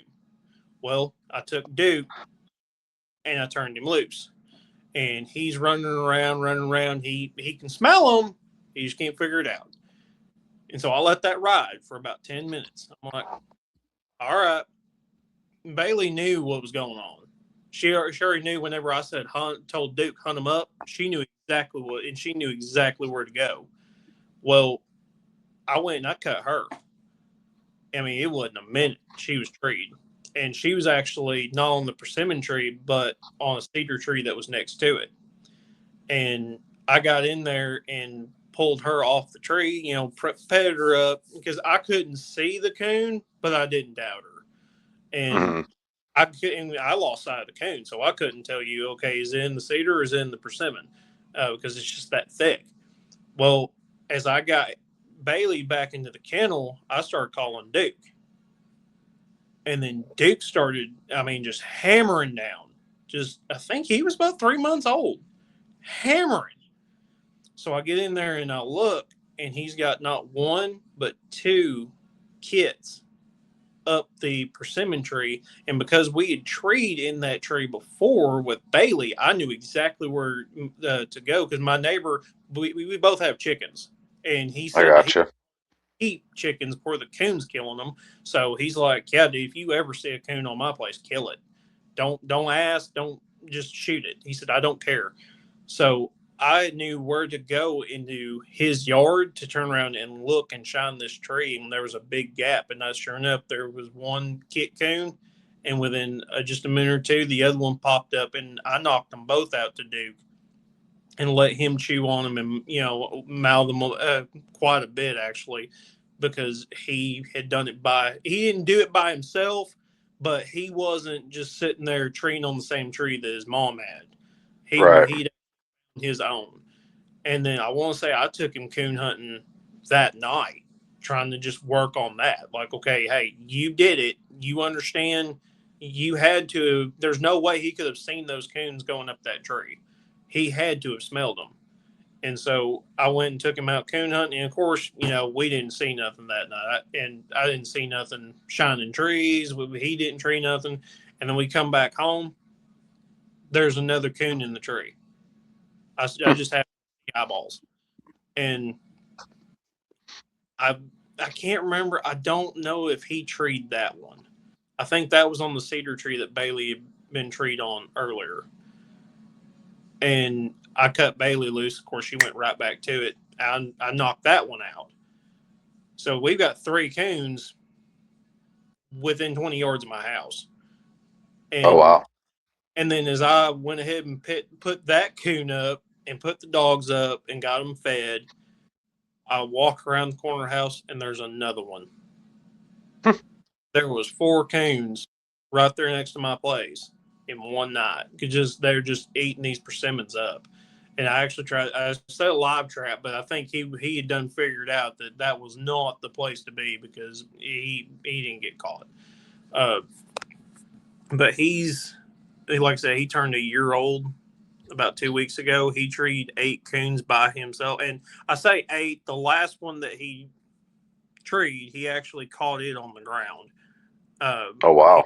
yeah. Well, this coon, Arkansas had a really bad distemper outbreak this past winter. There was a lot of coons that got hit pretty hard.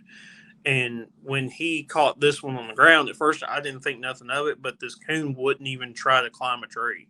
It just wanted to stand there and fight. And then when I grabbed Duke and managed to get him, of course, they were going at it in a water puddle. And I mean, it was deep enough that if the coon balled up on his head, that coon might have drowned him. But once they got out, the coon actually came after me. And that's Mm-hmm. what made me think that, okay, well, there's something obviously wrong with this coon. And it would try to fight Duke, but it couldn't. Like, he would run in there. He actually grabbed it by the throat and was holding it down. And I got him to let go of it. And once that coon popped up, it started coming after me. And so I'm trying to get the rifle off my back and hold on to Duke because I knew there's something wrong with this coon. And I mean, don't get me wrong, he's got his shots, but I didn't want to push it. And Mm-hmm. long story short, I ended up killing that coon on the ground. And the coon, it was an old sow, and she was so old, her canine teeth were wore down almost to the gum. Hmm. I've never seen a coon that was that old. So you think? So I got a question. I got a couple questions, like combinations. Um, do you think that Duke, or do you think that you've hunted Duke enough that 8 coons is on the high end of what you expect out of him, or the low end that you expect out of him? And then also the other question here: how much do you think that you derived from the content and put onto him? And do you think he's better at treeing coon or worse than treeing coon? I don't know. Just what are your general, like the general going right here for this dog in particular? If you had to judge your dog, So with Duke being treeing 8 by himself before he was a year old, I think that was pretty good. Uh, I mean, I'm sure there's people out there that have dogs that did better, but I'm sure there's also people out there that had dogs that did worse. What I was looking for was progress. Uh, you know, getting out away from me and finding coons. And one of the things that I've come to realize, you cannot shoot every single coon out to your dog. it's a Because, rough thing. well, if nothing else, well, they say that cur dogs actually really need that Mm, because they need the reward for doing the good job. But what I did was with Bailey, they say that you don't know whether you got a good dog until they're 2 years old. Anything below 2 years old, it's still up in the air. Because they might do poorly their first year, and then after the first year, something just clicks. And with Duke, he had such a high prey drive, and he wanted the coons bad enough. That's why I started him so early. Um, but I would never cripple one out to him either. I'd always Right. head because I was afraid if he ever got bit, it would ruin him.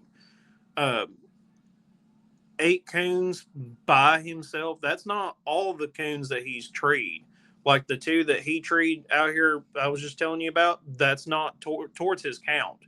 Mm. There's one that I took, it goes back to your content, but I took Bailey and Duke out one night to that area I was telling you about, and it was like 3 or 4 o'clock in the morning, and I took him out there, and Bailey treed the coon, but Duke, when he came to that tree, he didn't just immediately start barking. He circled the tree, and then he sniffed the tree up in one spot and then hammered down. And I knew that he knew that coon had went up that tree. I mean, this is his mom. This Bailey's been there with him since day one. He had no reason to doubt her, but he still went in there and confirmed before he Hmm. treated. And so that's why I tied them both back, and then I let Duke on the. I tried Duke to the tree the coon was on, got him to barking up real good, and then rolled it out to him, and then let him chew it on it only. Of course, Bailey was throwing a fit, but he needed to understand. You tree, there's a coon in the tree. I'm gonna roll it out to you. Now, I did that with Bailey until after her second hunting season, and I kind of wish I hadn't, because now all the areas that were so good for Bailey have dried up, and I'm having to go further out to other places and try to find coons to put Duke on. Um, Yeah, gotcha. Yeah. so to with your content, absolutely, it was detrimental for Bailey as being a coon dog, and it's been detrimental for Duke for being a coon dog, because like I said, I've had to go back so many times, and I kind of forgot with Bailey how like starting a puppy was, and because Right. I 2 different ways. Well, I gotta stop you though, because you said detrimental's bad, man.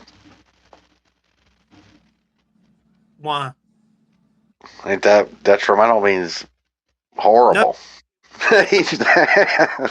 metal was absolutely necessary Oh, because okay. I know what you were saying. I just wanted to make sure, man. But I didn't mean to cut you off. Go. I want to hear more of what she's saying.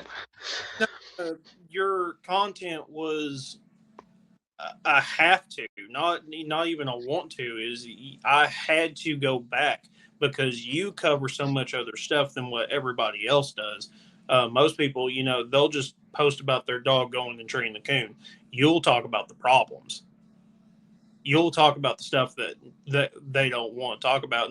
And when you were talking about the having high expectations out of your dog and you having too much expectation, I'm not saying that this is the cause of it, but I think when you see, it's kind of like watching people go deer hunting on TV. You don't see the unsuccessful hunts, you only see the successful ones. So when you see this dog that gets turned out and it trees coon every time and it never makes a mistake, you subconsciously set the standard so high that I mean, that guy, that dog may have treated possums the whole first, year of its life and never even treated coon. It's just one that treated coon. It got scratched on the nose, like you'd said, y'all were talking about in the last podcast, with that one dog that would not hunt until, was that your brother or your cousin? That's my brother. Okay, when he dropped that live coon into that doghouse on that dog and it scratched him or it bit him on the nose and it just lit a fire under him, sometimes that's what it takes.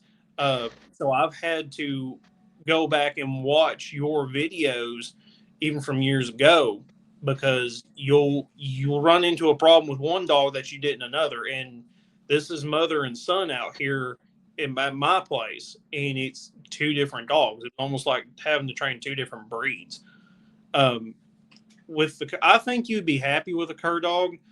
Uh, I think in general, people need to figure out what they are exactly looking for in a Yeah. dog.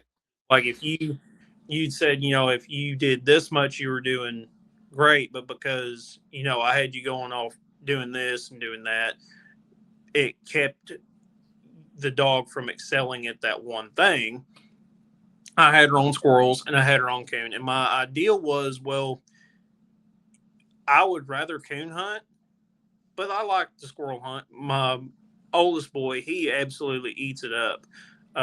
He loves coon hunting. He loves going with Duke, and he loves going with Bailey. And uh, with Bailey now, I will not take my oldest boy with Duke because one night I turned Duke loose and he took off in a straight line. There was a tree line between two fields, and when you walk in on this trail, you're facing the tree line. So, and he'd treed coons down in there already. So that was the first place he went to. Well, I cut him loose, and then my 7-year-old decides to take off through this field that neither me or him had ever walked through before. So I got stuck. I'm like, sorry, Oh, gotcha. I'm and I had to go get him and drag him back before I could even deal with the dog. But with Bailey, I mean, she's within hearing distance, man. I've had her out 400 yards and just lean out the window of my truck and say, Bailey, come. And then you watch on the Garmin, man, she is kicking up dirt trying to get back to that truck because she knows it is time to go. With Duke, probably not happening. There's been times with Bailey where she'll be hunting around and I'll holler at her, and if she doesn't come back, I know she's on a track, and I'll just leave her alone because more than likely she's fixing to figure it out and go tree it pretty quickly anyway. Very rarely with her will I call her and she not come to me. If she doesn't come to me, there's a good reason. Yeah, man. I think that you got to be able. Now, see, if if you've used my content to train on a dog, I think I can understand that dog a lot more than a different dog. But you probably got a dog that barks all the time in the kennel, gives you a little bit of problem about shutting up sometimes. Absolutely wants coon, absolutely wants to tree coon, absolutely will tree coon if they get onto one. And probably mine's pretty decent. Don't like coming back because they like hunting a lot more than they like coming back. And Uh, I've I've seen I've been in that situation, and I've been in the woods with guys that a lot of guys they I want to walk to my dog. And my whole thing about that is I'm not I mean your son was obviously just kind of walking around or whatever, but you'll get in hunting with guys and your dog's a split tree. It's not really fun hunting with people consistently when your dog's split tree, but it's also a really good thing to have dogs split tree too, especially if they're if they're split treeing a mile apart, that sucks, But if they're split treeing real close to one another, that kind of deal, it's not too bad. But like I was talking about Hazard, he would never tree with another dog. I think the only dog that he would ever stay on a tree with was just like one little blue tick that my buddy had, and that was the only dog for some reason he'd ever stay on the tree with. Any other, he would tree a coon. You could listen. He would strike a track, push the track, slam a tree. Another dog come in behind him, back him. He'd just get off the tree, go tree another one, and he was just that way. And it was like that dog obviously came in there, backed him, and he just said, "Well, you can have it. I'll tree more," and he would go on and tree more. And that dog was that way forever. And it's kind of like with a dog that way that I had, and I had onto that dog for so long, and I hunted with so many people with that dog that, for one, a dog that I didn't mind it that he would leave the tree for another dog. I really preferred him to tree by himself, and I liked the fact that he wasn't ill on a tree enough to push another dog out of there. So there's kind of like a give and a take in that situation, but it turned into a situation a lot of times that I'm in the woods with guys and I have to walk off and go get my dog, and they walk off and go get their dog. But my thing about it is I'm not arguing with the guy about it. I'm walking to my dog every time. You can come with me, or you can walk to your dog. I'm not going to be madder that you didn't go to my dog. That's just what I do. And, if you're okay with that, if fine, if not, then sorry about your luck, because I'm still walking to my dog. And, uh, some guys I've been in the woods with, that they'll throw a fit. They'll get mad and throw a fit that you didn't walk to their dog. And it's just like, uh, at the end of the day, uh, people got to be okay with splitting up in the woods. That's pretty cool that you got your son out there hunting. I've tried my boys; they were all for it, and then they started. I think I root my one son, and I had him out hunting him in the wintertime, and Cashman got over into some water, and it was freezing cold outside. Of course, me, I always like to hunt bad weather too. I get a kick out of it. I don't know why. Punish myself out there, but we Well, got into some. dog will do whenever it doesn't want to go. What You, is it? yeah, so you guys see what that dog will do when it doesn't want to go. Yeah, man, and we got out there, and I think Cash got into a porcupine. It was the first time he ever got into one. It's the first time I ever had to deal with porcupines up here, and we were out there pulling quills out of a dog, standing in water in the middle of the wintertime, and he's like, "I don't think I want to go no more." And I was like, "Oh well, I guess I'll just have to go too by myself." Yeah, I eventually got him coaxed back around to go after, Cash really started getting after it pretty good, and I could count on him to have something in a tree. Well, at least I thought I could count on him, from experience with him. Can't ever count on a dog 100%, but, we got out there messing around and treeing some coon and stuff. The kid thing, they have to like it and they have to want to go, and I won't make my kids go. If they say they don't want to, I'm not going to argue about it. It's kind of the same difference as I'm walking to my dog on a tree. If you can go if you want to, but I'm not going to make you go.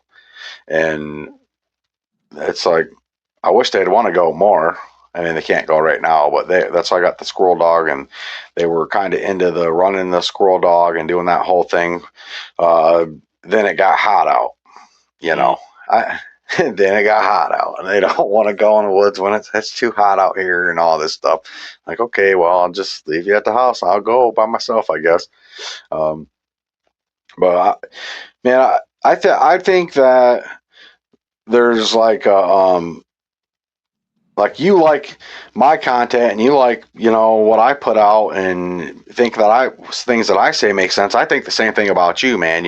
Uh, Talking to you is good a lot of the times, because it's kind of like you're balancing out things that I gotta say with the own things that you gotta say, and it's not just kind of like it's not just kind of like, well, I say this and then you just go along with it. You're pretty good about you know, pointing out things and doing that too. That's good. I've wanted to have you on a podcast for a while, or do a video with you for a while, man. And I'm glad that you came on the channel and did the podcast and stuff.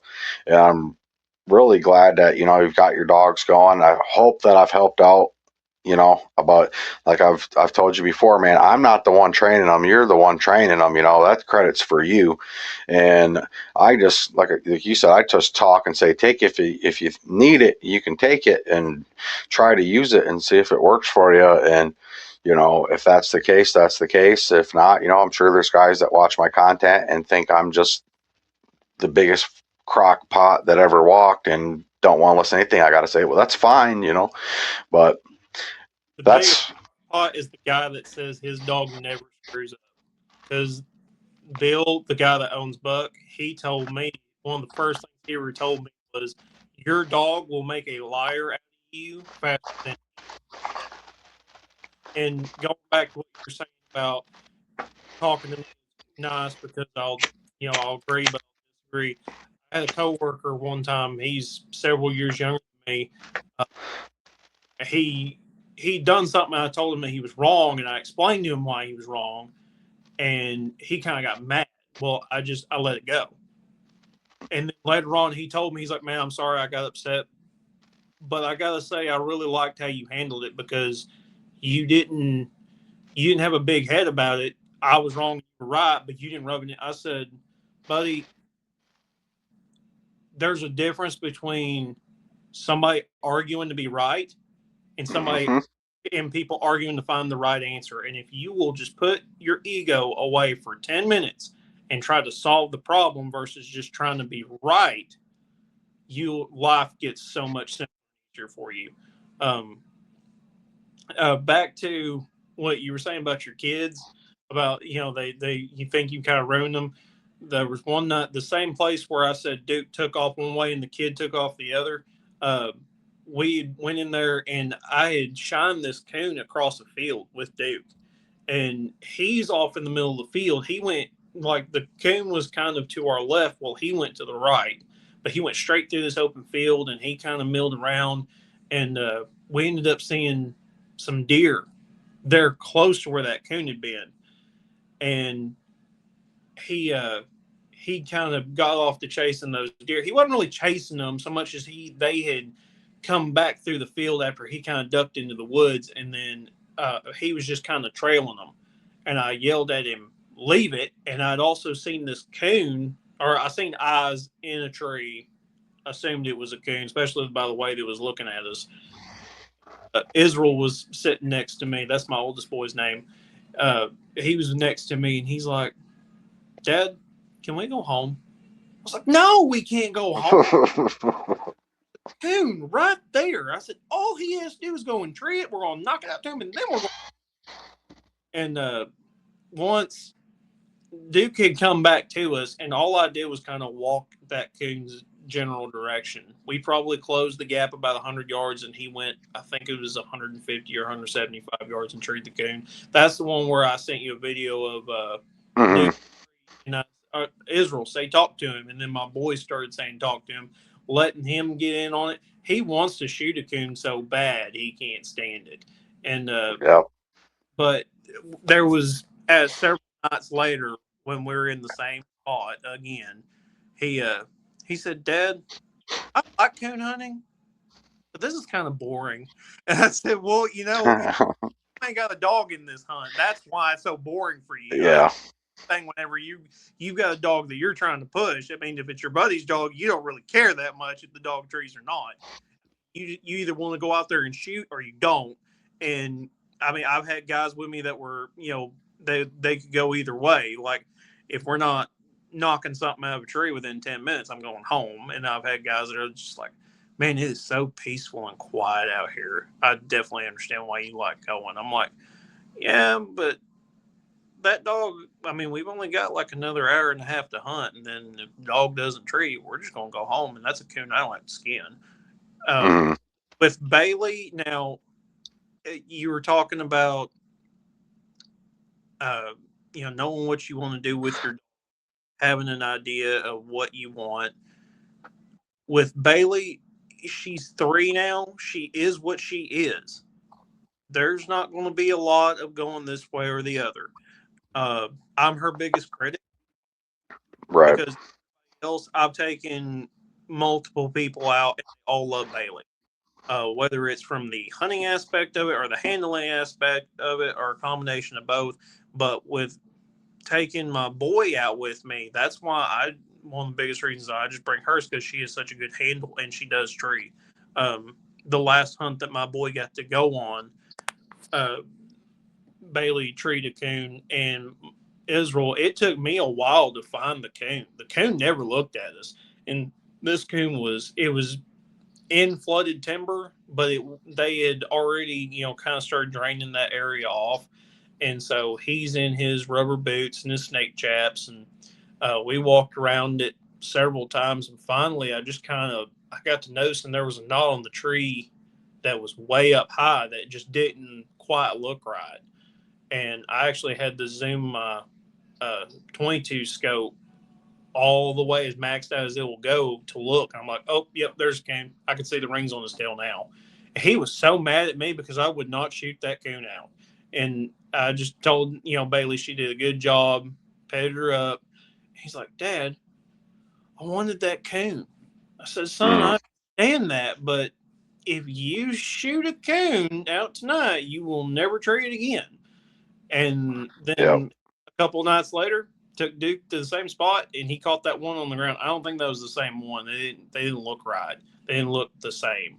But I mean, I'm trying to teach him like, look, I understand. I get it. I was a kid too. I had a 22, and any squirrel, rabbit, or bird was not safe with me around. But I'm trying to teach him like, hey, there's a limit here. Anything Yeah. that any coon you shoot today, you will never treat again. And of course, he's not in. He's never skinned anything. So I figure once he starts having to skin things that he kills, then he'll kind of tone back on that just a little bit. And That's a I take all my kids trapping with me too. That's I have because I've got a little crew cab S four wheel drive, and none of them are old enough to sit in the passenger seat yet. So they all have to sit in car seats in the back. So I can only take two out of the three oldest kids at a time, and so I have to rotate them.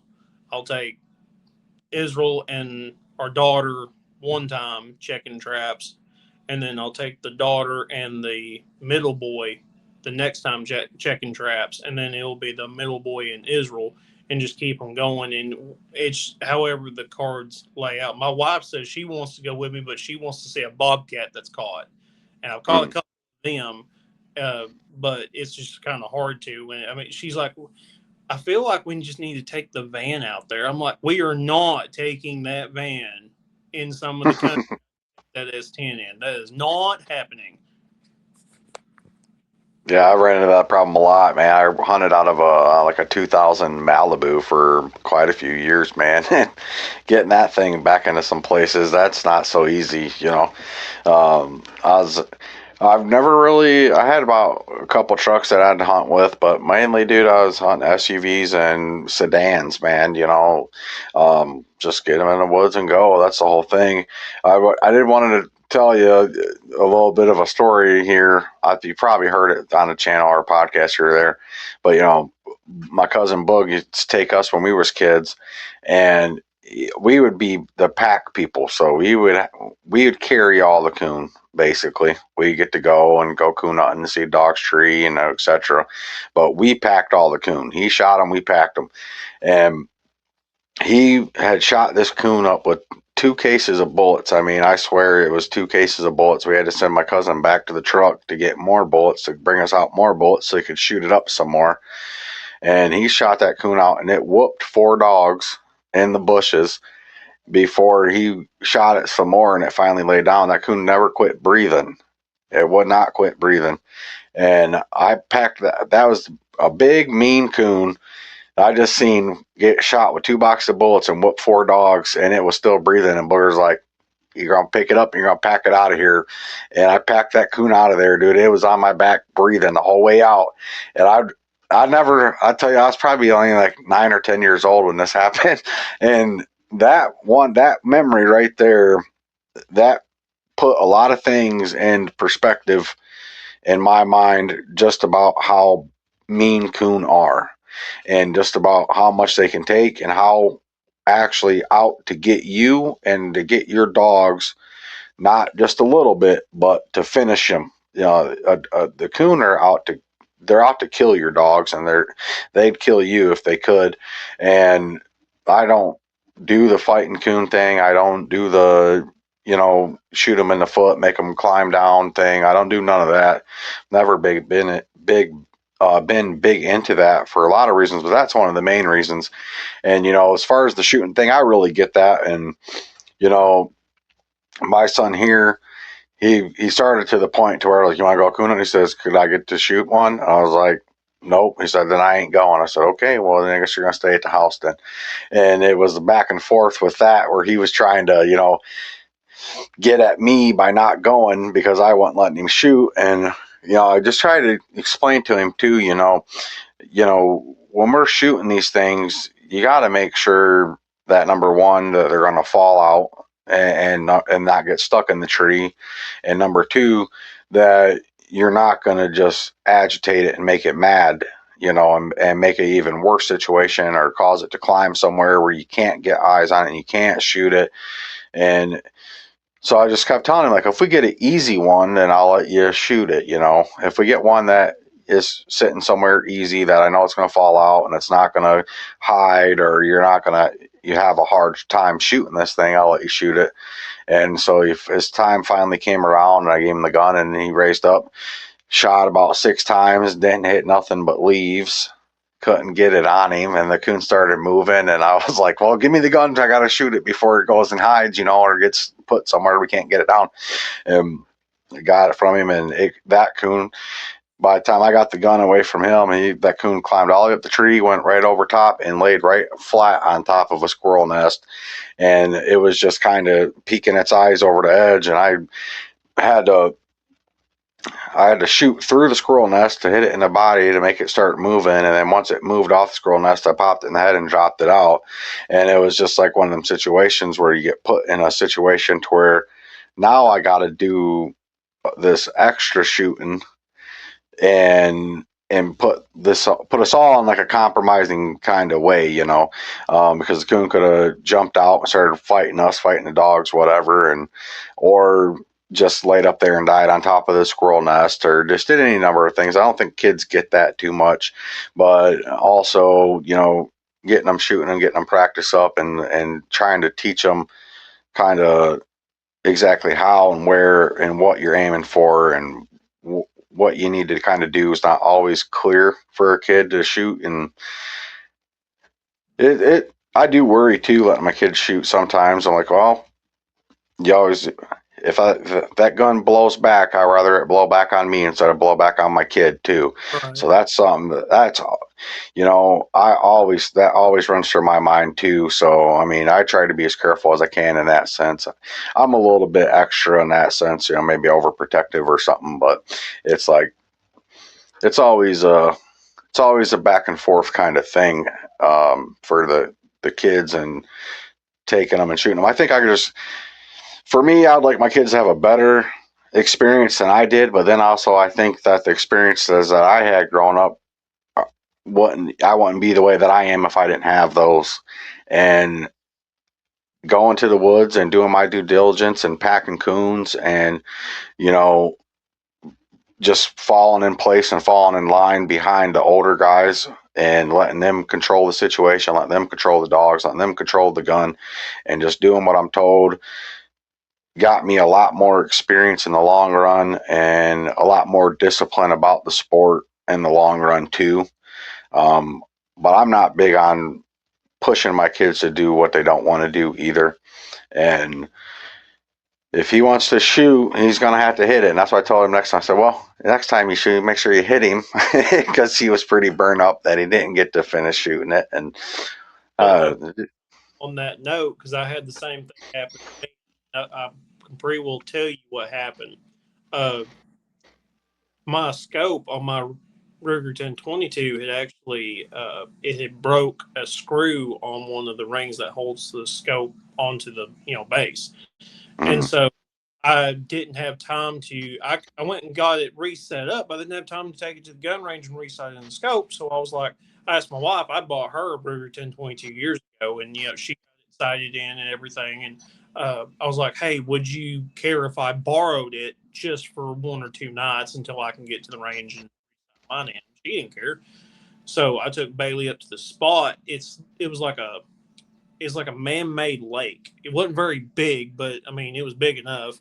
And I pull up to the spot and look around. Bailey had went off and she treed in a an oak tree that had a possum in it. And I pulled her off that and sent her on. Well, I got to looking, and there's at least 2, if not 3, coons on the opposite side of the water on this ridge. And to make a long story short, she ended up getting over on that ridge and getting treed.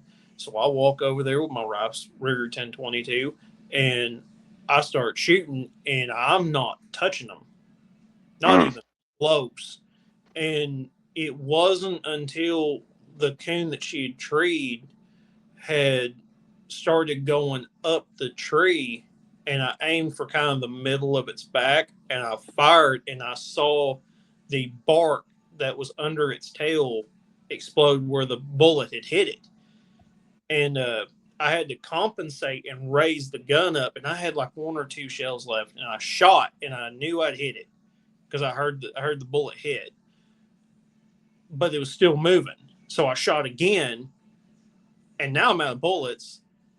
The coon's looking at me. I know it's wounded, and I had just walked away from the tree and was fixing to head back to the truck and see if I could scrounge up any more bullets, and it fell out and landed on the ground. And Mm. this was 5 minutes after I'd done shot it, and I'd actually got it. I think I got it through the very back section of the lungs.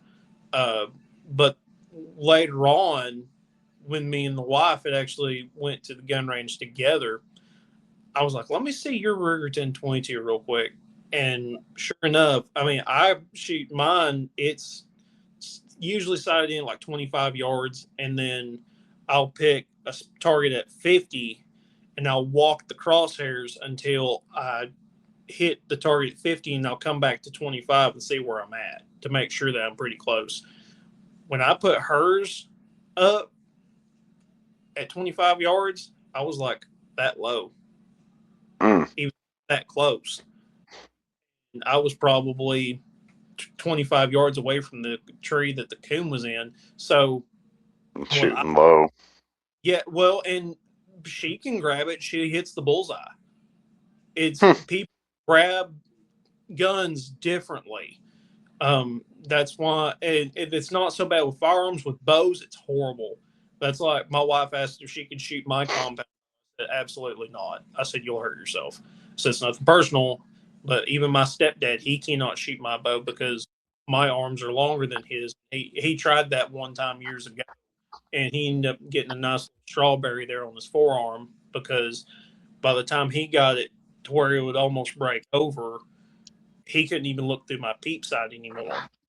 So with your boy, what I would do is if he doesn't have a 22 of his own, then just take him out to like the national forest area or whatever and set up a target at 25 yards and let him shoot off of a rest.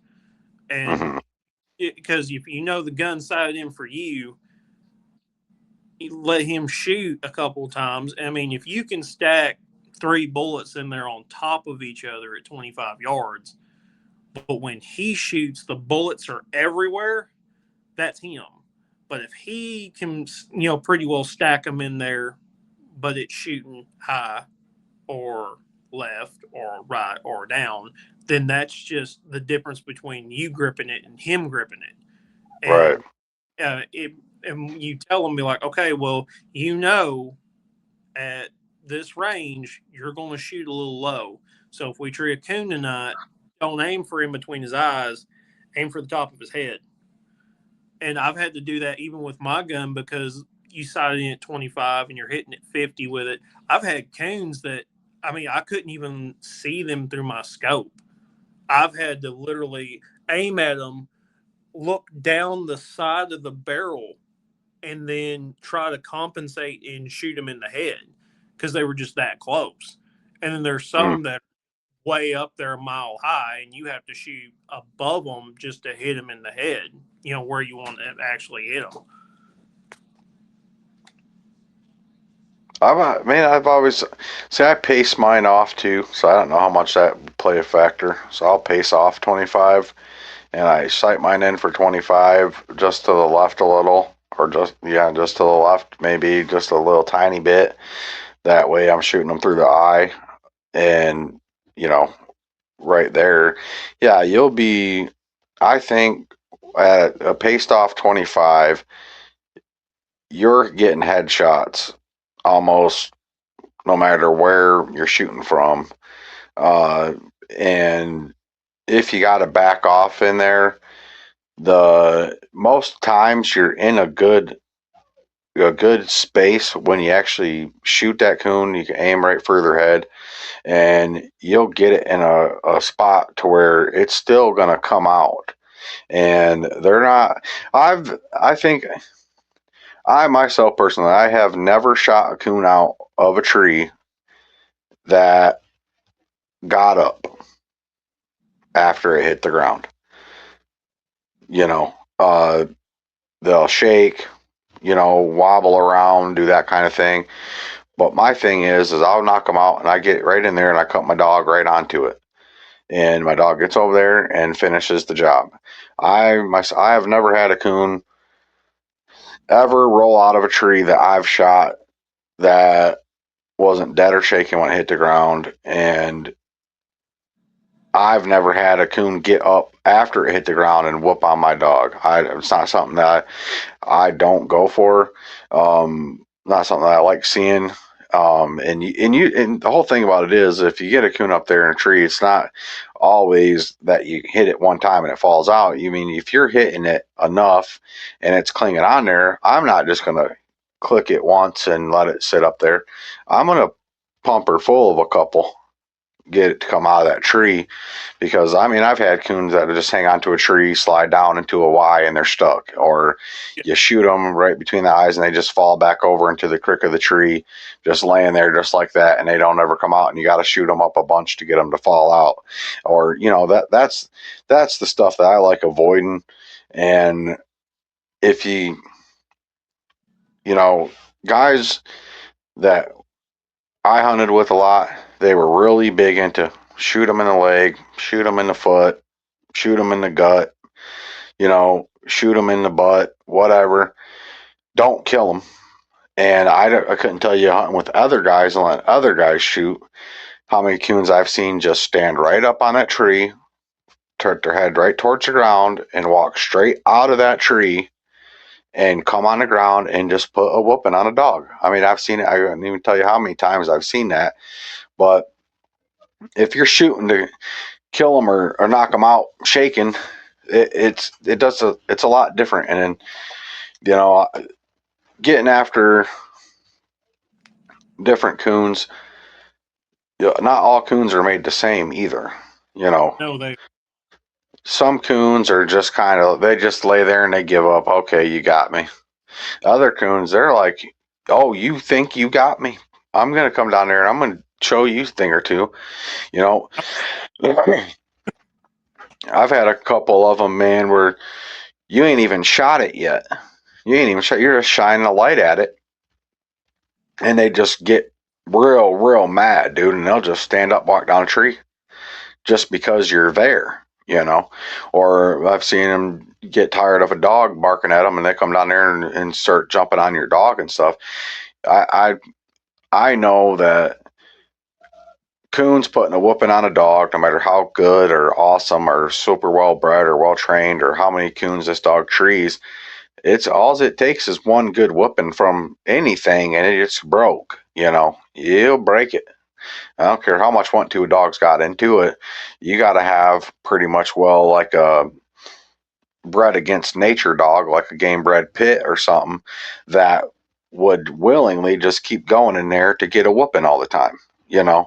And it's something that it happens, and guys like doing it. I just never been a fan of doing it that way. Um, I I don't. don't. I don't like necessarily my dog fighting a coon either. Typically, I'm gonna head shoot him, but if not, like if you Duke, he loves it whenever they kind of twitch around. I mean, they're Yeah. it's just nerves. But Hmm. what I do was, if I'm head shooting them, I like to use the CCI 40 grain subsonic because not only I can you can hear when that bullet hits that coon. There's no question. Yeah. It's not a wet paper sack. But uh, another thing that I will do is I'll use like the ammo that I use for squirrel hunting. If the pelts aren't prime or anything, then I'll shoot them through the body with those because I mean they'll completely go through a coon. And even with those 40 grain subsonics, I've done the same thing, and I shoot them just behind the shoulder like you would a deer. Mm. And in fact, one that Duke could treat that with, he treated two possums, and I called him off and sent him on, and he finally treated a coon. And I thought, okay, well, I don't. He's a puppy. I'm not going to cripple this coon out to him, but I will put one behind its shoulder. And it did like you said. I shot it, and it just kind of stood there. And then after a minute or two, it started to climb up the tree, and then all of a sudden its tail went straight and started twitching. and then it just fell out. And I mean, he was dead when he hit the ground, but he was kicking around, and Duke went nuts. He Hmm. loved it. Ended up, he grabbed it and started shaking it. And you were talking about the coon that took 2 boxes of chills to kill. The night that I knew that Bailey would make a coon dog, we had been in this area that they had flooded for duck season, and she'd actually treated coon in that spot a night or two before. Uh, we were walking this fire lane, and she went off into the woods, and I went off with her. Well, there's a coon in the tree not 15 yards from us. I thought, well, here I am trying to get her to, range out, and now there's one 15 yards from me. Well, she walks past this big oak and goes to the tree that the coon was in, circles it, comes back towards me, and then just takes off with a beeline, and she trees 40 yards away. I'm like, what are you doing? The coon's right there. So I walk over to her. Nope, she had one. She had then Hmm. I could figure was that coon that I had seen had not come down out of that tree. Well, the other one had, and she treated it, knocked it out to her. A couple nights later, we go back, and I cut her in that same spot, and she took off. And after a couple of minutes, I can hear this weird noise, and it's bloop bloop bloop bloop bloop bloop, and then I can hear her tracking collar clacking against her collar, and then I hear the weird noise again, and then I hear the collar clacking. And I thought, oh, she's in the water. This coon had swam off the main part that we were hunting in, and it was probably thigh deep water.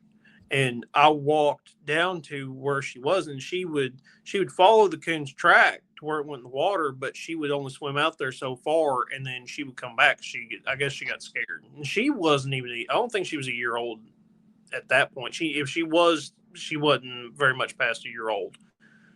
And when I got to where she was, I seen what was going on.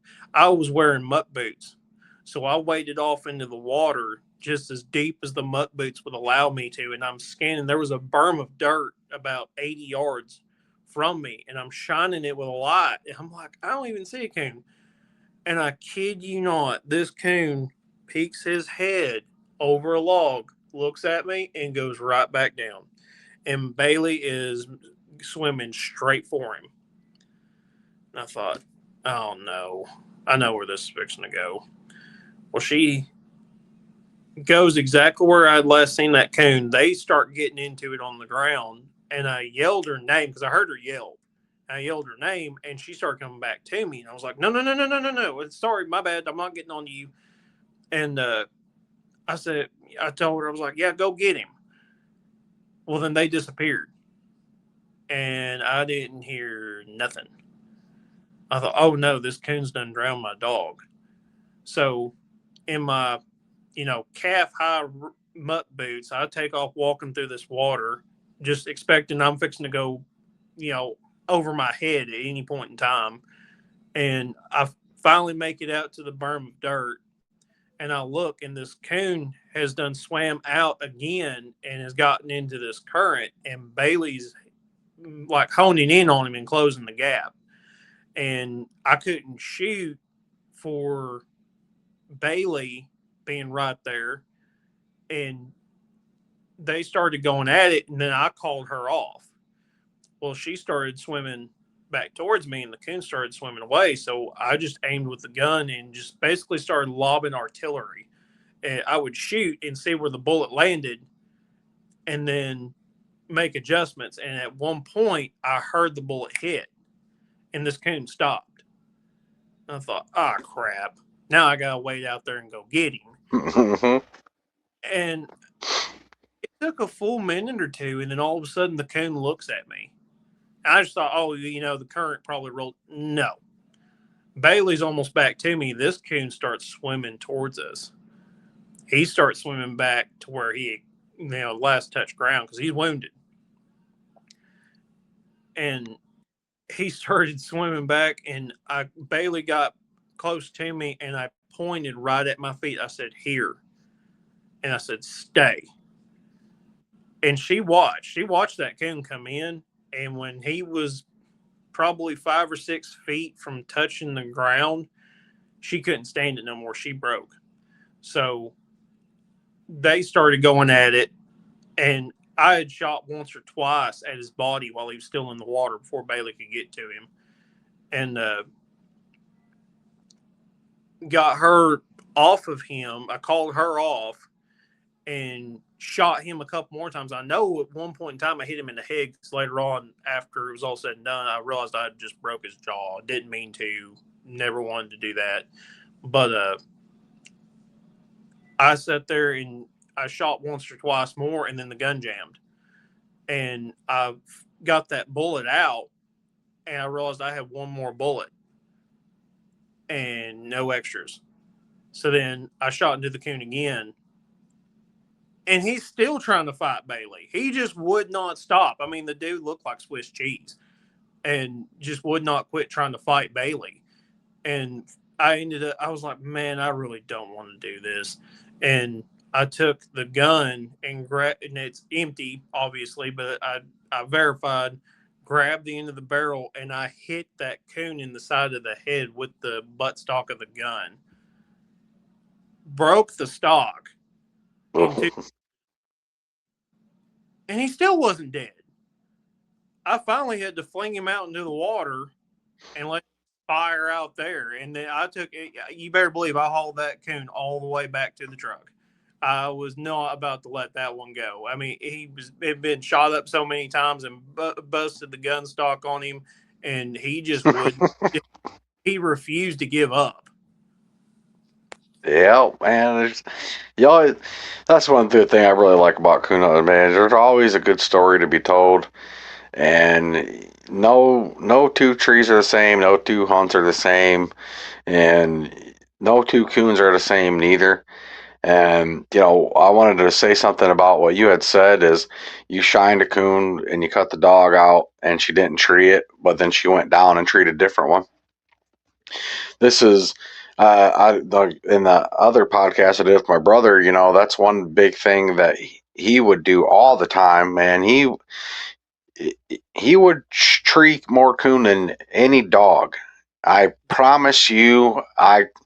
Just whatever supernatural super freak at shining coons, man. There was times we were walking in the woods and our light would be dead, and he'd go, "Right there's a coon." I'm like, "What are you talking about?" And he said, "Watch this," and he would pull up a gun and just shoot a coon straight out the tree, and it pitched black outside. I don't know how in the world he ever got that good at doing that or whatever, but he's one of them guys like that. And so was my buddy Corey. They're that way.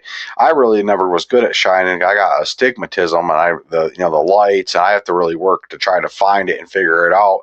But I do. I take my time and figure it out. But I was never too good at shining coons if they weren't looking.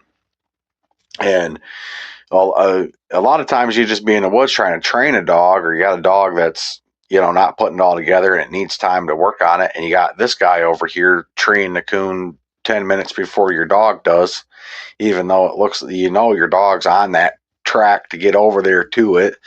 Or it turns into like that type of situation to where that coon ain't been down, or ain't no tracks to be laid or to be treed over there, so the dog's off pushing something else, and it's like, well, your dog ran right past it. This one, it's junk. Okay, right here's a coon. And it just turns into all this all the time. But there's so many different kind of stories about stuff. And like I was, in the podcast with my brother, me and him and Bug and my cousin Dusty and stuff, we could just sit around and talk for hours and hours and hours about coon hunting stuff. And a couple of the other buddies that I used to hunt with a lot, I could get them in here and, talk to them and have all kinds of stories too. Coon hunting something that's always going to be a super nostalgic, awesome, good sport. Uh, Good dogs, bad dogs, good nights hunting, bad nights hunting. It don't really matter to me. I like doing it all. It's just part of the experience. I think, like we went over in that podcast, it's just something that we were raised up in from the time we could even walk and talk. We were in the woods, shining coon, doing whatever. And I think that's a good way to go. And I think, like you were talking about, the putting your ego aside and just having conversations, that's super important, man. I think that's more important than anything, especially when it comes down to the sport. I'm not a gatekeeper, and I don't try to be the best at it either, or claim to be I'm the best at it. But I think people can learn things that help them immensely, just off of something that, like, innocuous. Like, I don't even you wouldn't even think somebody would take something so, like, minuscule, or to you, that some of the information, to me, it's like, well, this is general knowledge or something. But to somebody else, it could be something that really changes the whole game for them, right? And I try to cover as much as I can, as many angles as I can, and draw comparisons from as many dogs that I've had or hunted or been around or been in the woods with this problem, that problem, whatever, and put it into a perspective that guys can look at and go, I can understand this, and these are all the ways that this behavior can be brought about by multiple different things and multiple different remedies for each thing. I mean, I try to be thorough as I can. I do miss some things, and I watch my own videos back, and I go, well, I should have went into a little bit deeper here. I should have went into it a little bit deeper here. Been more clarifying about that, or this could have actually went on this route with this video. And that's what kind of fueled me for the longest time to actually put out as much content as I did, as fast as I did, along with the support of subscribers. Definitely you, man. You've been a big part in pushing this channel along. I don't want you to think otherwise, right? I mean, if there weren't guys like you coming in and supporting the channel, and like Mike Parr and Mike Humphreys, and just a bunch of different guys that have always kind of been around for the content and supported what I've done here, I wouldn't even think twice, but to sit down and think about some of this stuff and actually get thought processes put into it and stuff. And I guess, what do you think we've done here on the channel, man? Because you're part of it just the same way as I'm part of it, and you've gave me plenty of video ideas to go off of, so don't shy off of it. And I really think that you got some really great dogs there, and I really do. I wouldn't tell you otherwise. I'm not really big into telling half truths or making up stuff. I think that you got nice dogs. I think that you got nice dogs, and I actually do think that about your dogs, and your dogs in particular. And a lot of a lot of this podcast has been really awesome, and I really think that we could keep going for another 2 hours, but I don't think that I want to run a podcast for another 2 hours. And if I go any longer on this, we probably got about another 5-10 minutes, or it's going to take me all day to upload it. So I think, anything we want to say before we close out the podcast, man? Um, I think that with your podcast, you're putting out stuff nobody else really is touching on. Like you'd said that, you grew up doing this. I did not. Uh, Mm, I my stepfather, he's the one that got me into hunting in the outdoors. He is like 99% deer hunter. Every once in a blue moon, he'll go squirrel hunting. And I didn't kill my first deer till I was 14 years old because I was out there shooting squirrels because it made more sense to me to go out there and sit for 30 minutes and kill a couple of squirrels than it did to sit all day long and only have a chance to shoot a deer. So my first dog that would tree squirrels was a female Jack Russell, mm, and we uh, we did the whole live trap thing. And what actually got her to treeing squirrels with such a vengeance was my stepdad actually shot a squirrel with his recurve bow, and he didn't kill it right away. And the dog went over there to get it because if we killed squirrel, we'd skin it and we'd eat it, and we'd always give like the parts to the dogs. And that was another thing that always fueled the squirrel dog was even with Bailey. You can't convince me that not giving her or giving her the pieces that we weren't going to eat didn't make her a great squirrel dog because it was just extra motivation for her to tree squirrels. Um, but he had shot the squirrel with his bow and arrow, and when it fell to the ground, it wasn't quite dead yet. And that female jack, she went in there to go grab it, and it bit her. And Mm. from that day forward, man, she would tree them, but she wouldn't tree bark. If she was tree barking, she had a possum or a coon up the tree, and she did that several times. Bailey's my first real honest to goodness tree dog that I could say, if you want to go hunting tonight, we're gonna load up Bailey. Or you want to go squirrel hunting in the morning, we're gonna load up Bailey. So everything that you're putting out there is, good. It's great information, but it's really great for somebody like me that didn't have the kind of upbringing where you did, where coon hunting was such a big part of your life. Me, where the red fern grows, is what got me started. What had me to do it, and of course, I didn't have hounds, but I tried to do the hound thing when I was younger, and because of circumstances, just didn't work out. But once I got older and got into the cur dog thing, that ended up working out for me a lot better. So, absolutely keep rolling with content. I try to watch every single video. And yeah, like you said, we're going to have to cut it short because we could sit here and talk the rest of the night about all kinds of stuff. I think we've done multiple 3 hour FaceTime videos before. Oh yeah, man, we get off in the bushes on this dog stuff. That's for sure. It's all good talks though. I think every time that I have sat down and had extended conversations with you over FaceTime or Facebook or whatever, I walk away a little bit better from it. Same, I think for you. It's good to have somebody that level-headed, logical, think about things and bounce ideas off each other, and or run this by a guy or run that by a guy and actually get, I think, a genuine answer out of them instead of like a parroted answer or a made up one or a vindictive one or something like that, right? So because you will run into that, and that's one thing that I've always really been careful of is who that I listen to, and it's more of like what kind of body language cues or what kind of faces are you making when you're talking to me and stuff, because if there's a hint that you're giving me bad information because you want to see me do bad, then that's information that I really don't want to have anything to do with. But it's like that's why having good people is so important. I'd hunt with you if we were around, dude. I'd really enjoy doing it, checking your dogs out and that whole 9 yards thing. Like by any means, anytime that you want to come back on the podcast and do another one, we can do that more than definitely. It probably I'd like to see you make content too. I've pushed a couple guys into doing it. I'd like to see you get some out there.